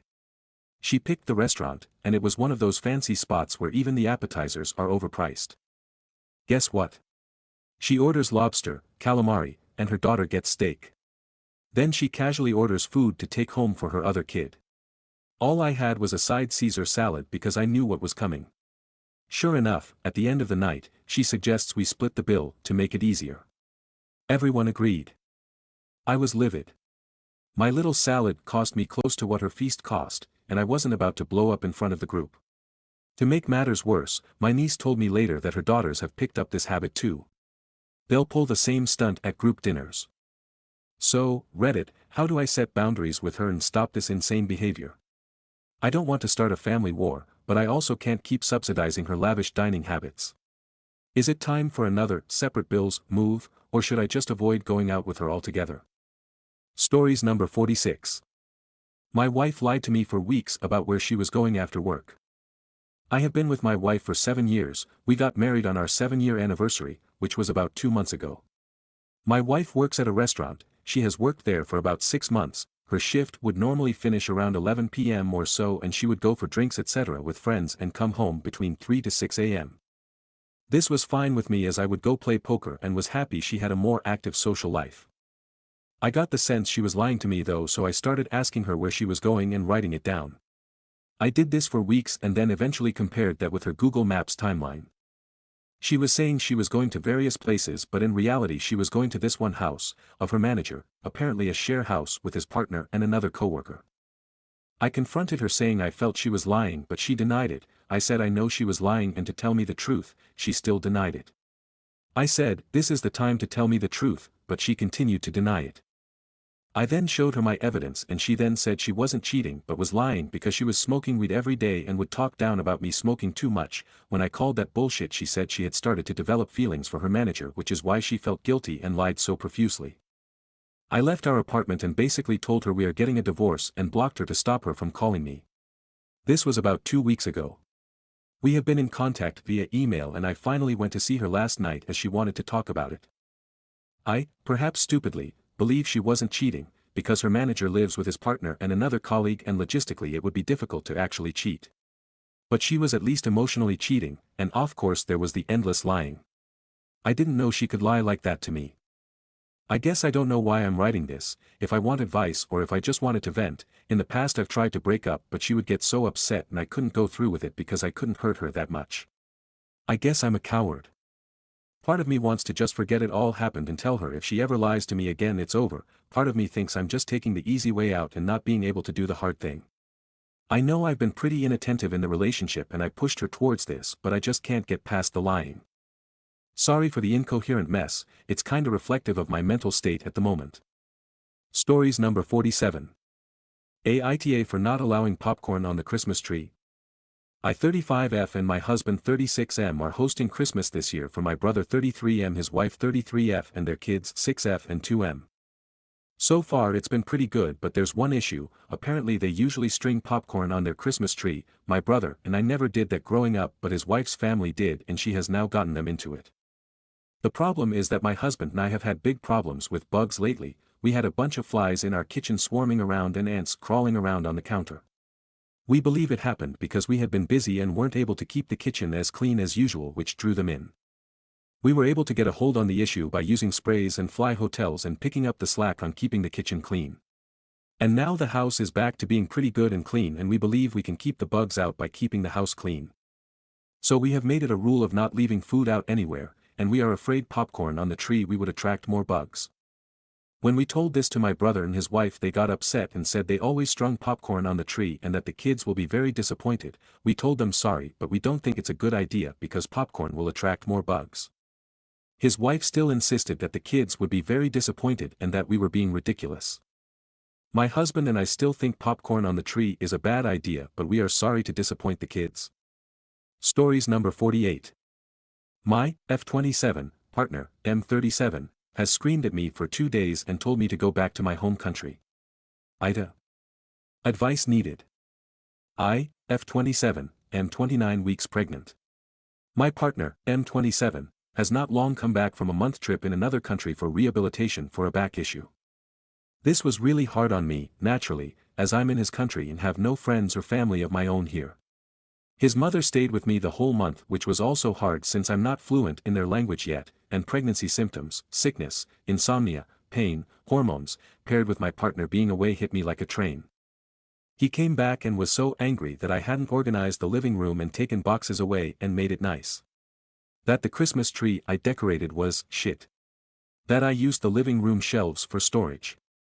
He took our 12-week scans off the fridge because he didn't need to see them anymore. The baby is bigger now. He shouted at me. I put a box of tissues on the shelf. Whilst he was laying, I sorted the washing but got out of breath and he screamed, "If you need to fucking rest, take a rest for fuck's sake." At me. He said it's not too much to ask to have some tidying and organizing done, pregnant or not, I don't have a job, so why is it an issue? I got really hurt by this and left the house without saying goodbye. I just went around the city for 2 hours by myself talking to friends on the phone. When I got back he said if I did that again without telling him goodbye or saying where I was going I could leave and not come back. I hung up on him last month when he was shouting at me, and he said it's the same thing. I apologized and said I just needed space and he said I should say that, then. Which I guess I can understand and maybe I am in the wrong for walking out. I just felt overwhelmed. He told me to go back to England if I wanted drama. That really hurt. He said I could have sorted things out with him but chose to leave instead. But I didn't feel that at the time. He was so angry at me I thought leaving and coming back would make it better. I was crying as telling me to go back to England hurt so much. He threw a little gift I got him across the room. I, or his mother, didn't notice mold on the kitchen doors/wall at all, but he noticed it and said I wasn't fit to be a mother or a woman, I was only biologically one and can't look after myself. We sleep on a futon and a tatami which I roll up around 4 to 5 times a week in the daytime. But I hadn't been doing it every day as some days I barely could move from bed. He said the darkening on the tatami was mold, I thought it was just from the futon making the hay darker. He said it's ruined. He can't trust me and has no idea who his partner is, he doesn't know me. He threw jewelry he got me across the room and said I was a joke leaving it out on my dresser for our cleaner to steal. I was vomiting, I don't know why, I haven't vomited that much this trimester, and he said that's all I'm good at. After he threw the jewelry boxes across the room I got extreme pain in my stomach and doubled over but he ignored me. He told me to sleep on the sofa bed. I don't know what to do. I don't even know if we're together. The baby hasn't moved since Friday night, it's currently Sunday morning. I haven't slept in 2 nights. I have stomach pain. AITA here. I realize I let him down but I honestly didn't think it was this bad. I don't know what to do. Thanks for reading this. TLDR, partner blew up after coming home from month-long rehabilitation, unsure where I stand. Stories number 49.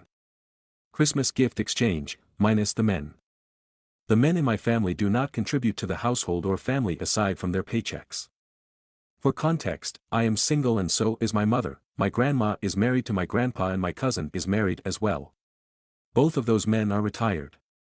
My mother's brother has a wife and kids but he refuses to get a job where he is employed by someone else, so he's usually in various stages of a get-rich-quick or MLM scheme. His wife works for the government and he has 2 kids who are late teens. The men in my family do not contribute to holidays, household maintenance, or gift giving. They do not plan or cook or clean. So, this year the women in my family are getting together separately after Christmas for brunch at a restaurant and exchanging gifts. We bought gifts for each other only. My cousin will be hosting our family holiday gathering where everyone brings an appetizer and we're all getting together as a family but not bringing gifts for anyone to that. I'm not even sure if the men will notice, they likely will watch football and eat the appetizers we all cooked, while sitting on the couch looking bored or annoyed as usual. Stories number 50. AITA for kicking my MIL out of our home after she made a cruel comment about my infertility. My husband, 36M, and I, 34F, have been married for 5 years and TTC for 4. It's been an emotional roller coaster, filled with doctor's appointments, treatments, and constant disappointment. Recently, we received news from my doctor that our chances of conceiving are extremely slim. This has obviously been devastating for us, but my MIL, 59F, doesn't seem to understand. She's been overly involved in our fertility struggles, offering unsolicited advice and constantly pressuring us. A few weeks ago, after hearing the news about our infertility, she said, "Maybe it's God's way of telling you you're not meant to be parents." I was shocked and deeply hurt by her comment, but my husband brushed it off as just her way of coping. This past weekend, my MIL came over for dinner. While I was preparing the meal, she walked into the kitchen, looked at me, and said, "You're lucky you don't have kids. Pregnancies ruin women's bodies, at least now you'll stay fit." She laughed like it was a harmless joke, but I was furious. After everything we've been through, her comments felt incredibly cruel and heartless. I didn't want to start an argument in front of my husband, so I quietly told her that her comments were hurtful and that I needed her to leave. She seemed taken aback, but she left without much protest. Later, my husband confronted me, saying I had overreacted and that I should have let it go for the sake of peace. He accused me of being overly sensitive and said his mother didn't mean any harm. Now, there's tension between us, and he wants me to apologize to her, but I'm standing my ground. So, am I the asshole for kicking my MIL out of our home after her comments about my infertility? AITA for going no contact with my parents after learning they had lied to me about my allergies all my life. Since I was a young child, my parents have completely kept all of them out of our house. While other kids ate breakfast cereals, I ate fish and assorted pickled vegetables for breakfast. While other kids had Lunchables, I had grilled chicken or fish with, again, assorted vegetables, usually sweet potatoes. While other kids ate birthday cake at the birthday party, I had an apple. I never questioned this until a couple of months ago. I was at my aunt's house for my birthday party, and she made brownies for everyone. For me, she took great steps to make them with almond flour and avoided all of my allergies. I started eating them and thought little of it until my aunt suddenly looked at me and, in a panicked way, asked which plate I took the brownies from. I pointed from the one where I got my brownies, and she immediately stood up and told me we had to get my EpiPen. She raced to ask my mother for it, and I sat there scared out of my mind because I had never mistakenly eaten flour before. I noticed my mother had calmed her down, and then she said that we don't have to worry because she had switched the plates of brownies, and after all I had eaten the ones made with almond flour. I found this incredibly odd because, really, why would she swap the plates? That doesn't even make sense. But for the time being I let the issue rest. It didn't sit well with me for about a week and I finally went to get an allergy test. The doctor started with a skin prick test, and lo and behold, I didn't react to any of the above substances. Then he ordered a blood test, and when the results came in, they said that I had absolutely no intolerance to any of the foods I'm supposed to be allergic to.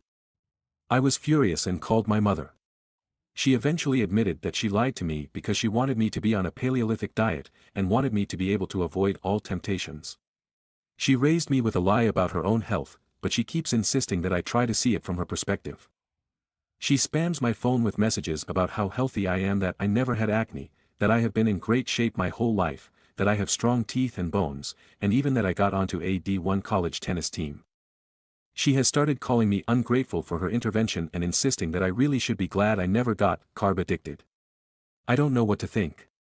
I carried around an EpiPen for all those years, one that I suspect may be fake, seeing as my mother never got me to replace it and I don't even know anymore.